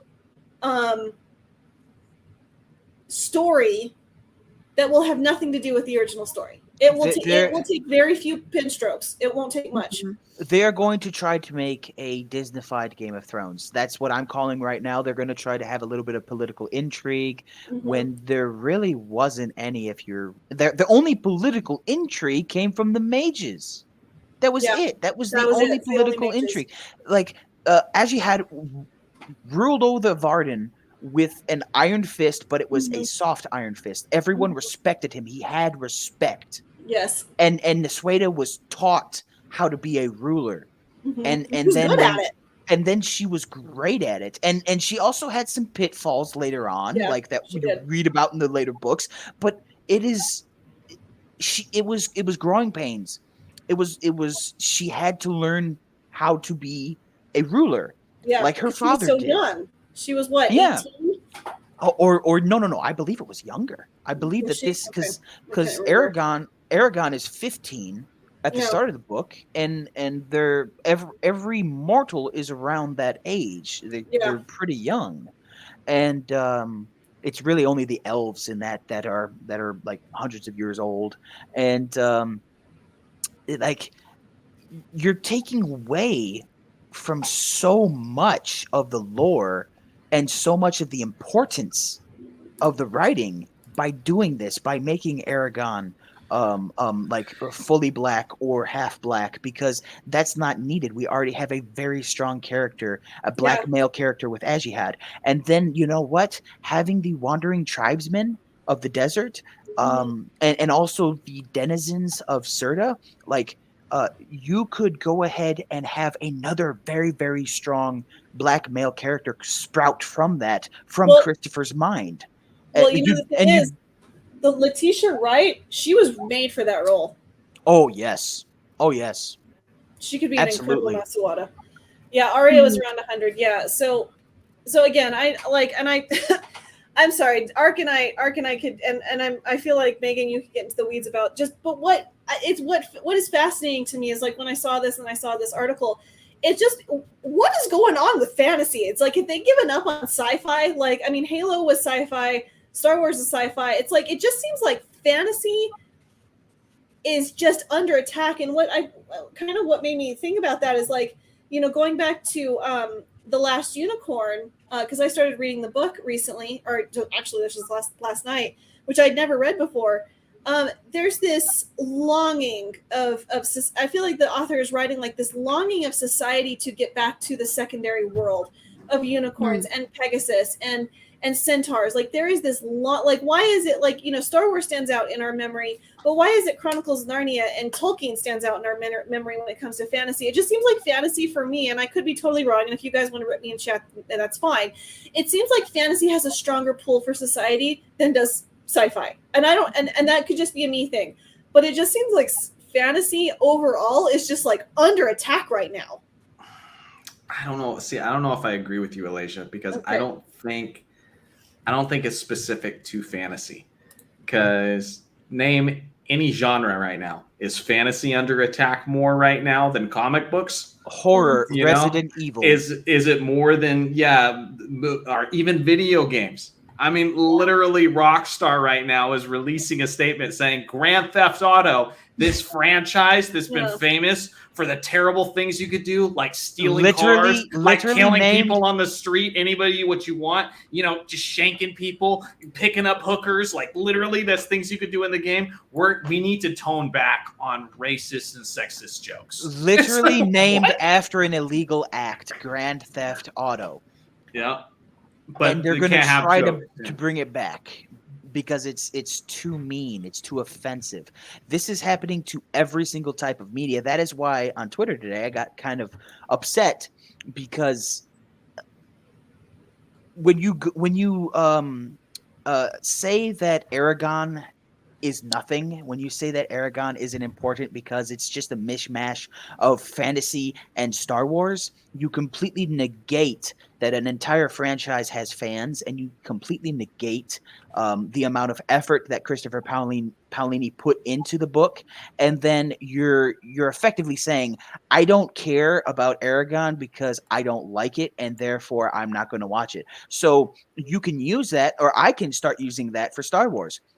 I haven't cared about Star Wars since Star Wars The Clone Wars. I literally haven't. Like the TV show. I have not cared. I didn't care about episode 7. I didn't care about episode 8. I didn't care about episode 9. And I didn't care that the extended universe was ripped from being called canon. In the past, if you would talk to me about the extended universe, I would have said, oh yeah, that's cool, but it's no longer considered canon because that's what Disney has said. So I have since reversed on that because I have spoken to people like Ryan Kinnell. I've spoken to Ryan about the extended universe. I have spoken to people in Ryan's Discord that love the extended universe, and they have changed my opinion. They have changed my opinion on that fact that, yes, you should care about the extended universe of Star Wars. And you should care about the extended universe of Star Wars just as much as Eragon, because we're all in this together. That's my rant. Yeah. Yes, Angela, they will, because 1, she's a redhead, and 2, they can't. Megan, I mean, I know that you're a fan of the Eragon series. I mean, I know you said it's been a while since you read them, but I mean, what are your thoughts, lady? I mean, when I found out, I was just immediately upset. Like, I felt bad for immediately being negative and expecting very little of it. But I mean, if they made a movie like however many years ago that was, over 10 now, and they almost 20, and they really effed that one up, like how much worse is it going to be now?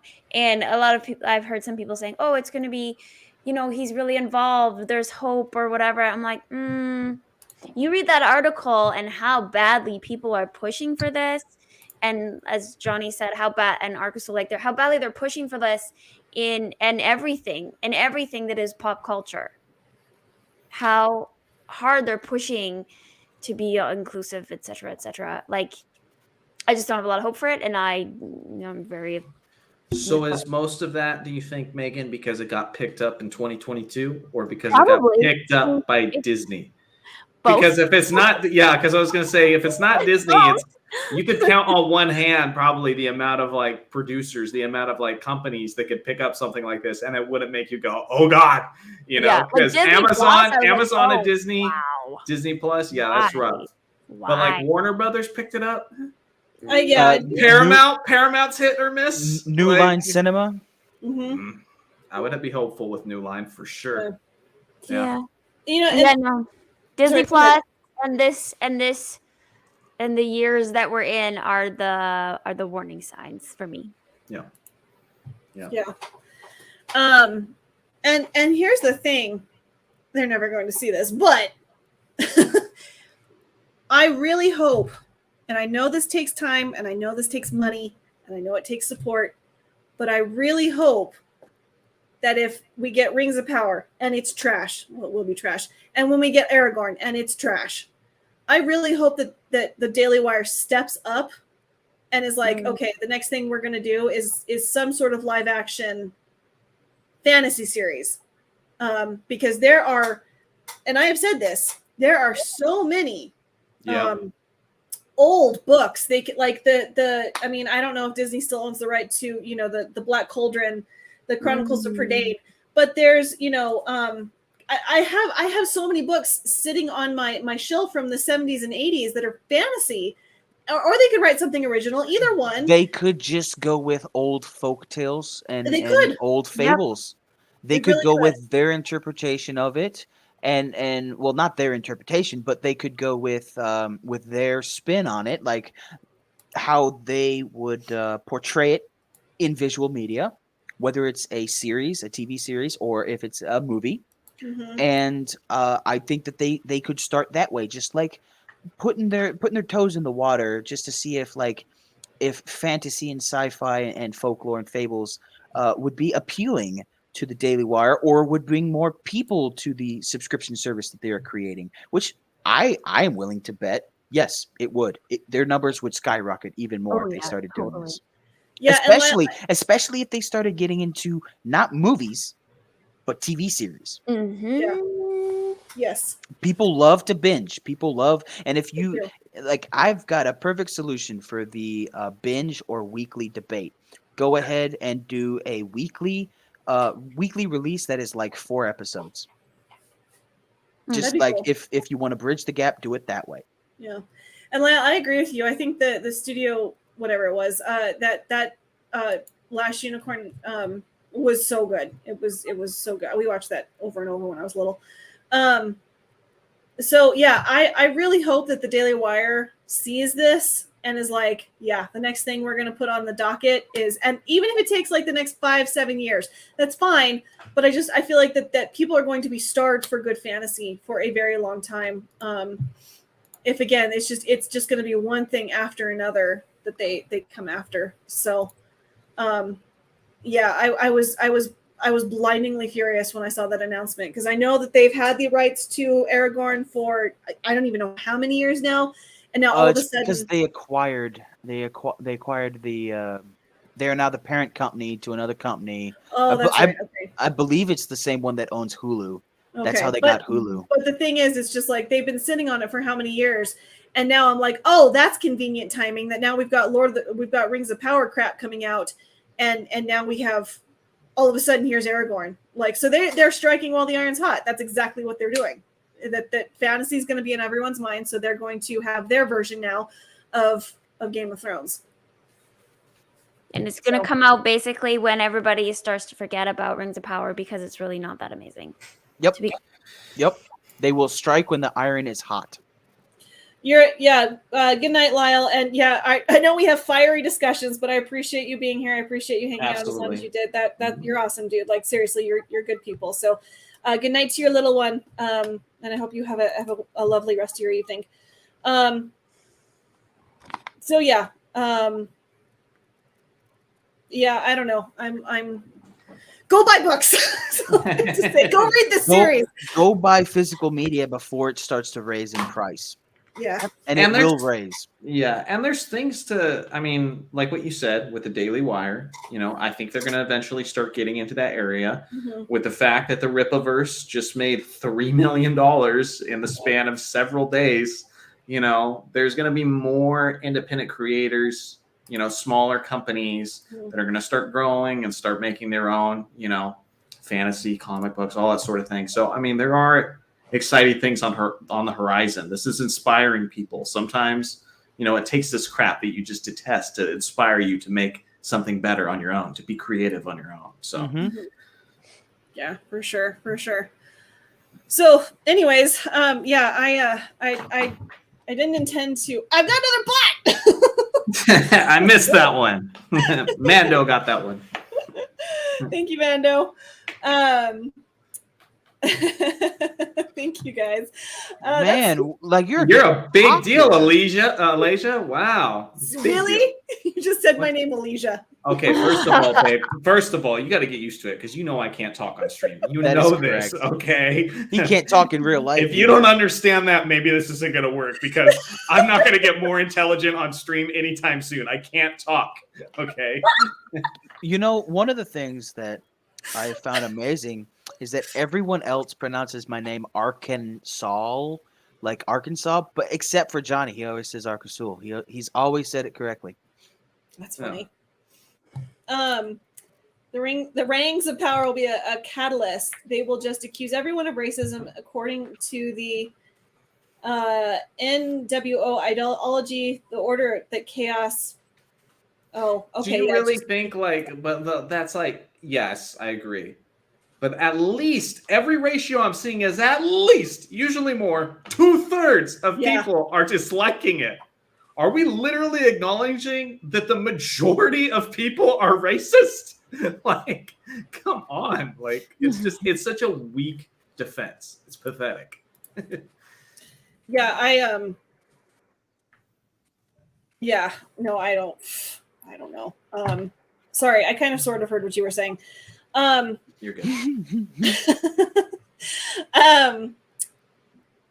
Yeah, I don't know. I just, and that's the thing. It's like,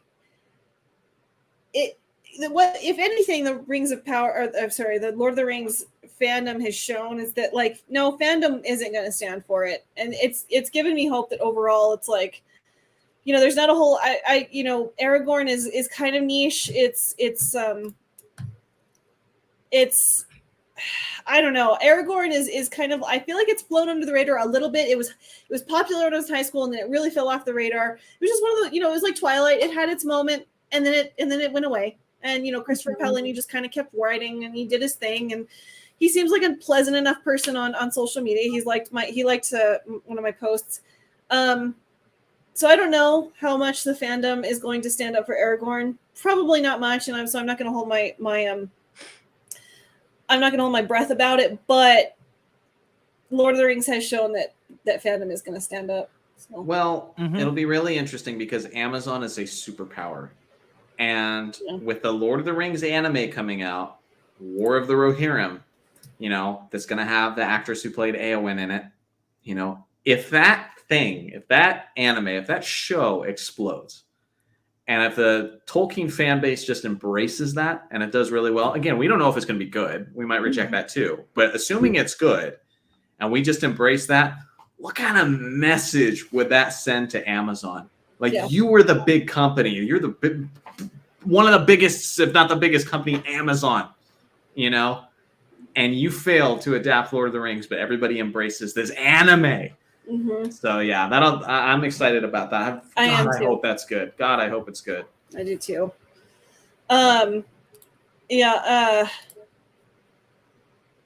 Sorry. Yes, I'm sorry. I'm dealing with a couple of people in chat. I'm adding wrenches because I feel like I need them. No, I agree. I'm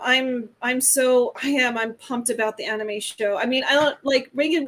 We've talked about this, right? I mean, what are your feelings on that anime show? Do you know what we're talking about, right? I know what you're talking about, but like I haven't read a lot about it. Well, there's not been a whole lot that's come out about it. All we know really is that it's happening, and there's been like I think two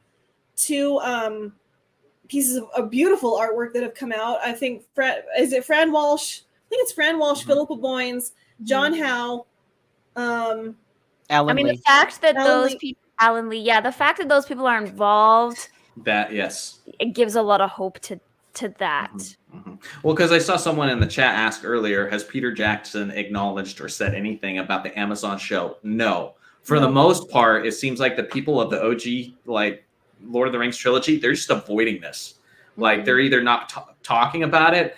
It was Viggo Mortensen that was like, "Oh, what was that?" Like he's either pretending or he legitimately didn't know what the Rings of Power were. Yeah. And so, it's not being like they're ghosting this show. On the other hand, War of the Rohirrim, it seems to have all the right people connected to it, so one can hope. So. Yeah. No, I agree. And Weta, Weta said some things here and there about Rings of Power. It's been very flimsy, though. They've been more excited about Dune and other projects that they've been associated with. They really have not said much about anything regarding Rings of Power. So I don't know. But okay, babe, I know you got to bounce because of premium. So thank you for being here and ripping Party up. pooper. Yeah. Well, you mentioned there was going to be a happy part where we talked about what we're either excited about or what we've enjoyed. I really hope that show's good. That better be good. So we'll see. And the newest episode of Better Call Saul airs tonight, so I'll be up really late watching that too. Oh, I can't So, wait. I cannot yeah, that is good. That's the best thing on TV right now. I will fight anybody who disagrees. So anyway, that's my input. So I'm going to watch. I got popcorn. yeah. Thanks for having me on, babe. It was fun as always. Yeah, no worries. Yeah. So, okay, I'll talk to you later. Later, y'all. Bye, Johnny. Bye. All right, guys. Well, we were going to end the stream on a positive note. One, I'm just going to highlight this real quickly. That Maverick is almost, and I don't know about inflation numbers, so forgive me for that, but Maverick has almost is very close to taking over Jurassic World and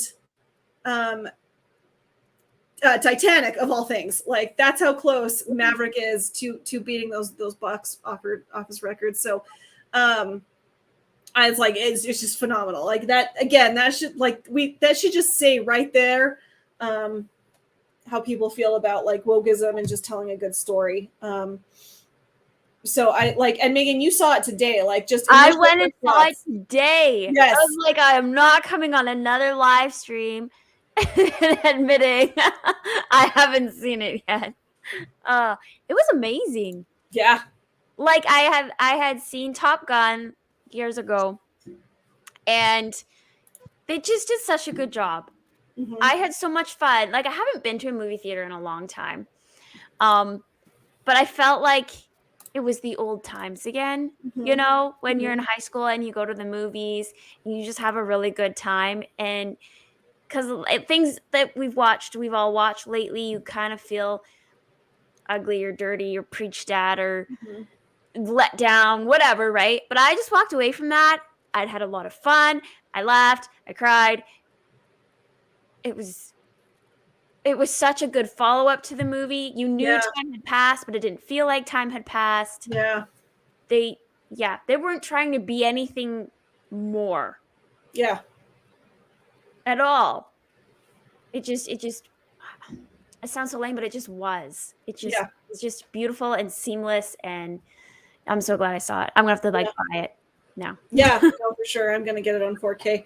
That was I actually. haven't seen it. Sorry. Well, you can just sit there, Ross, for a second. That was actually, full disclosure, that was actually Johnny and I's first date. Was Maverick. Oh. That was our first date. So we have like a special attachment to it. But we watched the first one, which I had never seen, and he hadn't seen for years while he was here in Albuquerque, and it was so 80s gay. It was like, oh my gosh, this is like cringy. But then the moment the guy died, the moment Goose died, it like got super serious. And we're like, oh, okay, this is a thing. This is we need to pay attention. So the first one was fine, but the second one, I walked into that movie knowing nothing about the first Top Gun. The second one, it was like, oh my gosh, this is incredible. And to see something that's so pro-America, so unapologetically patriotic, that was something else, because we haven't seen that for a very long time. So I was blown away by the production value. Yeah, it was beautiful.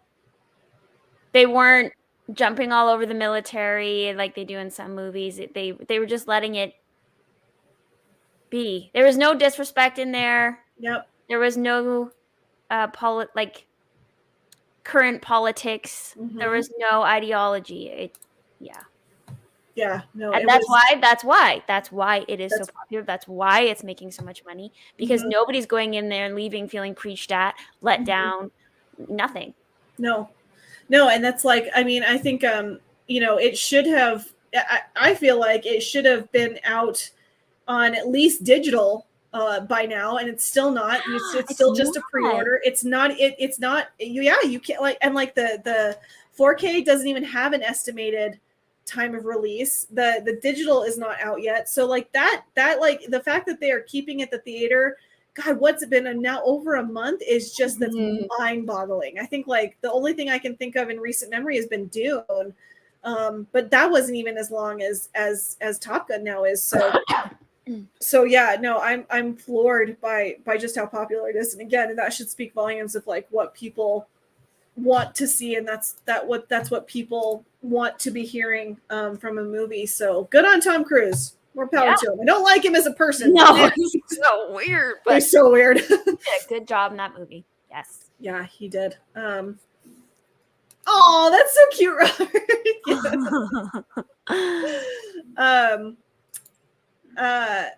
So yeah. So anyways, so we were going to end this stream on a positive note of something we have seen recently in any kind of media that was good. So I just want to do this real quickly because I don't want to keep you all very late. But for me, weirdly enough, so when Jonny was here, he made the mistake of taking me to a Barnes & Noble's, which is just a bad idea in general. But we went to Barnes & Noble's, and like that poor man, I think he got a full like appreciation of how I feel about books. But we were in the manga series section, and I was looking for Sailor Moon, and he found it for me. And I was like, you know what? Why don't I just get back into Sailor Moon? I watched that as a kid, and I absolutely loved it. So it's on Hulu. I've heard it's not the best dub in the whole wide world. I don't really care. It's just something cute to put on. And I forgot how good it was. Like I was like, I had so much fun watching it yesterday. I got through, I think, like the first 10 episodes. So yeah, like Sailor Moon is there, and there's also the sub. Like you can either watch the dubbed version or you can watch with the subtitles. So there's both versions on Hulu right now. Yeah, I really enjoyed watching it. It was so sweet. There's a sweet innocence to it, but it also like the stakes are there. And it kind of reminds me of the old Batman animated cartoon, is that like, there's always a bad guy you have to fight every episode. So there's a bad guy you have to fight every episode. So I enjoy, and literally I did it yesterday. So I don't have like, it's not like earth shattering, but like if you're into manga and you were into Sailor Moon, it is on Hulu, and I really enjoyed watching it. So yeah, that's my cool thing that in pop culture that I've recently discovered. Megan, what about you? So I'm going back to my library. Yeah. And I've been like taking out movies, like anime movies. Mm-hmm. So I was watching like Kiki's Delivery Service and Castle in the Sky. And I was like, oh, these are so sweet and simple stories and beautiful. Like the animation is so different than Western animation. It's much more artistic, if I may say. It's very beautiful. It's simple, and yet I don't know. I can't describe it. Anyways, I enjoyed it. I'm enjoying it thoroughly, actually. And that's my new thing, going to my library and renting anime. Not renting, taking out anime movies. That's awesome, girl. That is awesome. I adore that. That's so cool. Yeah, anime, gosh, I mean, even a normie like me can see like the piddly little shelf. It's like a half shelf that Marvel has, and then like anime at Barnes and Noble's is like a whole section unto itself. It's mind-boggling. It's overwhelming. It is overwhelming. And like, start. I'm literally, I will not get into it. Like Jonny might show me some of the things, but I just like, he showed me where he found Sailor Moon for me. I want to buy the Sailor Moon books because I had them when I was little, and I don't know if I still have them. I'm kind of heartbroken. I've thought if I got rid of them, which doesn't sound like me, but I might have. But I want to get the Sailor Moon books now again and read them. So yeah, no, anime, oof, that's like a scary thing to get into, but it seems like it's worth it. So anyways, Ark, what is something recently in pop culture entertainment that you found that you really enjoyed? Okay. And it was a good question. And when you asked me it, I my mind went blank because we really have been focusing on the negative, and we haven't been balancing it with the positive. I went back recently, and this is within the past month, and I rewatched My Neighbor Totoro, and that was such a fantastic movie. The nostalgia was there, yes, but then I can also appreciate it more as an adult than I did as a child. And there was that, and then I watched season 4 of Stranger Things, and that was a recent, a very recent production that I greatly enjoyed. I greatly enjoyed it. I didn't watch Stranger Things season 4 part 1. I waited until the entirety of part 4 was done. That way I could binge it because I Mhm. kind of enjoy the binge model more than waiting. Yeah. And I'm glad I did wait because they ended on a cliffhanger that I would have gone insane if I had watched it part 1 first. And Yeah. then I had to wait like a year or two to get part 2. No, thank you. Mhm. So I have those two examples, but then also for books, I started rereading Eragon because Me we've been talking too. about that. I love it so much. It is amazing. I'm actually reading some of the histories of Tolkien that I haven't read before because I'm doing Literary Souls with Untamed Mando. Um, Usually every Saturday at 10:30 on her channel, and that has I'm rereading some like the Lost Tales, Mhm. and then I'm also like catching like starting to read some of the other what I considered in my youth like not important histories. I'm like I don't need to read this history. I don't want to go too much in depth. I still want there to be some form of mystery, but I'm greatly enjoying it, and I do recommend it if you enjoy reading history and you like Tolkien. Then I think you would enjoy Tolkien's histories, curated by his son Christopher Tolkien and the Tolkien estate. um, and then I just want to quickly state like video games, because I've started streaming on Twitch. My chat has introduced me to so many good games, so Mhm. many games with story behind them. I think that I have I've been extremely blessed by having this chat introduce games to play, because BioShock 1 and 2 were amazing. BioShock 2's story was absolutely fantastic. That is the way a sequel of any form of media should be done, is Mhm. BioShock 2. And then there's a very recent game that I started playing. It's called Far Cry 5. I've never played any of the Far Cry series. This is my first introduction, and I'm greatly enjoying Far Cry 5. So Nice. there are, even though those games are older, I wasn't exposed to them or influenced by them in my youth.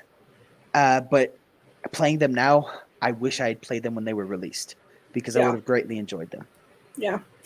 Well, and I don't know if you guys remember that Hobbit game that I've touted Ooh, I remember several that times. Hobbit game. Yeah, Johnny got it for me, Yay!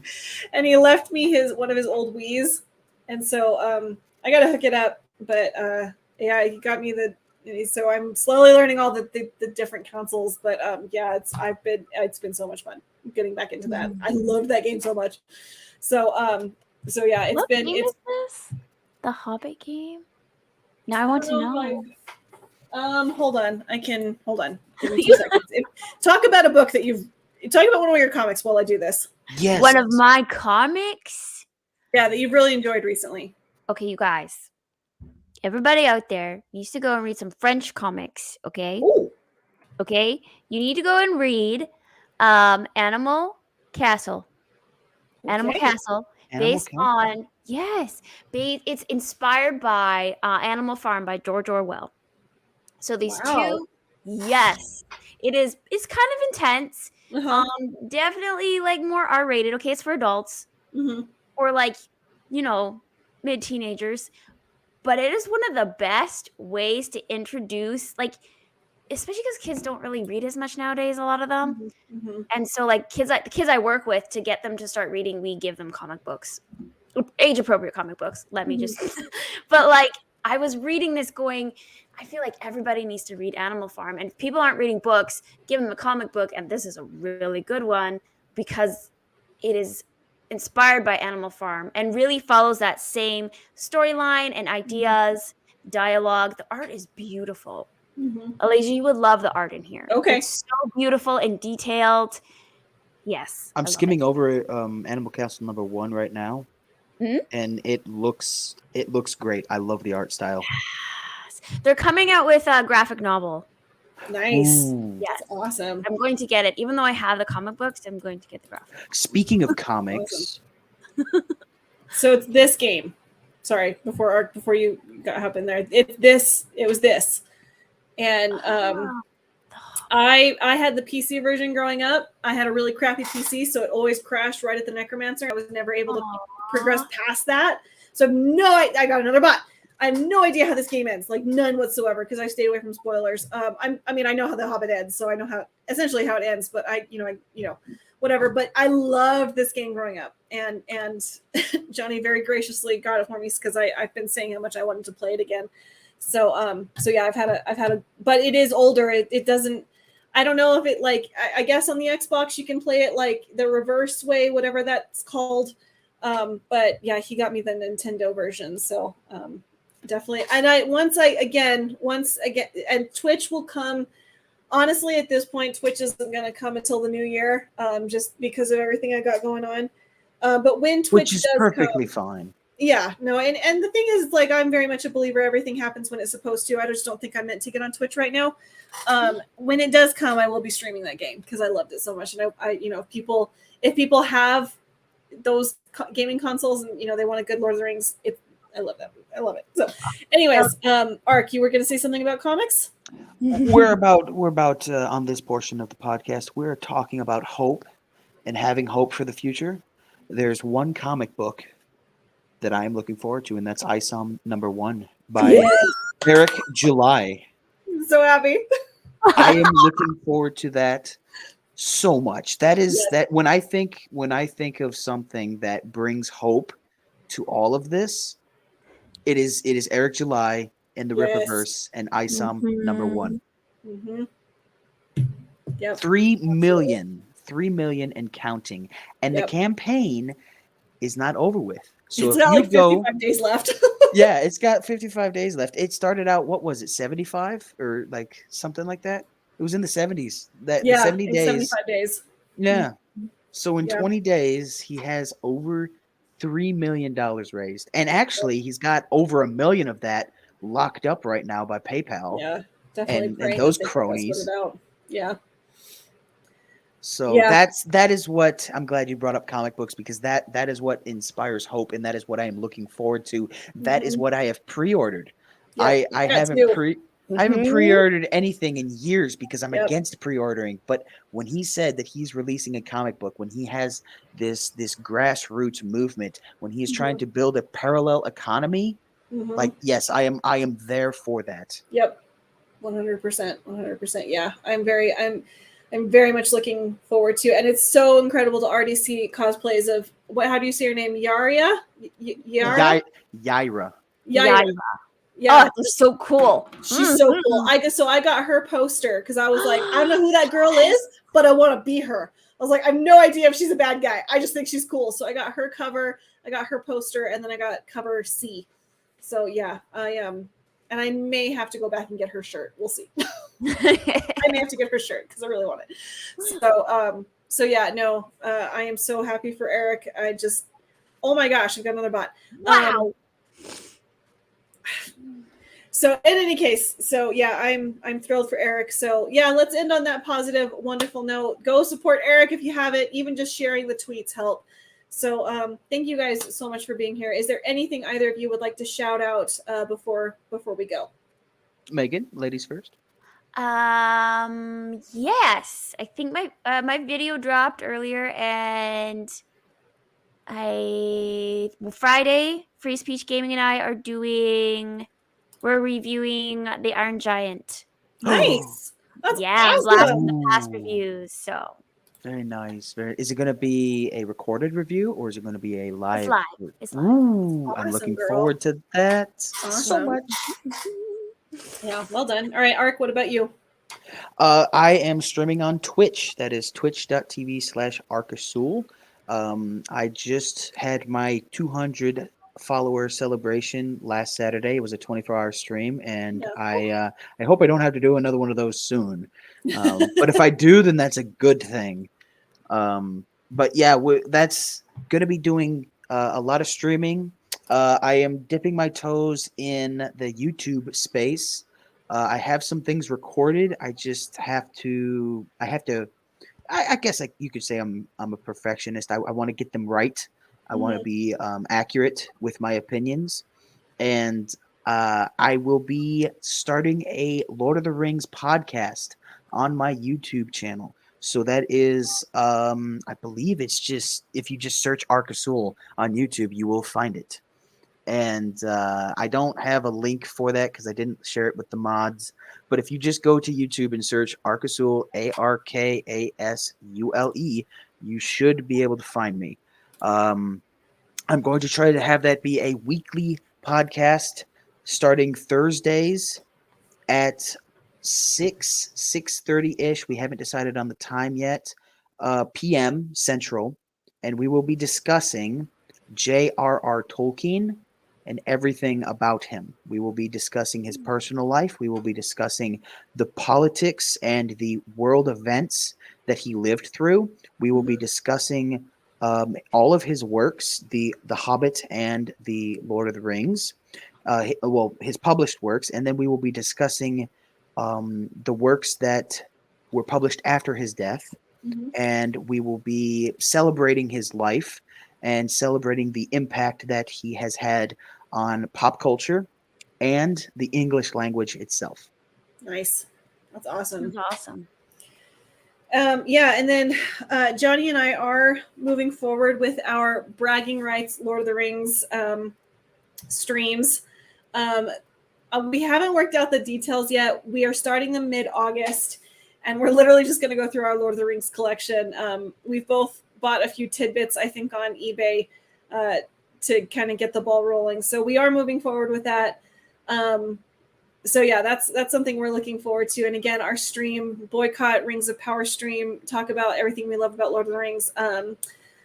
September 2nd at 8:30 p.m. Central. I'm really looking forward to that. Again, we're going to try and get some guests on and have a good time with that. So yeah. And then next Monday, I will be having my all-girl stream. I've already got one guest in the works for that. So I will be announcing the details for that hopefully this coming week. So anyways, thank you guys so much for being here and going over a 3-minute trailer for an hour with me. I really appreciate it. Oh, it was my pleasure. And I'm very happy that we got to do it. I'm very happy we got to see your reaction and Johnny's and Megan's. Like, I've reacted to that thing so many times. It just brings sadness now. Yeah. So anyways, all right, chat, you are amazing. Thank you all so much. Thank you to my new mods. I appreciate all of you so much, and we'll talk to you guys later. Bye. Bye.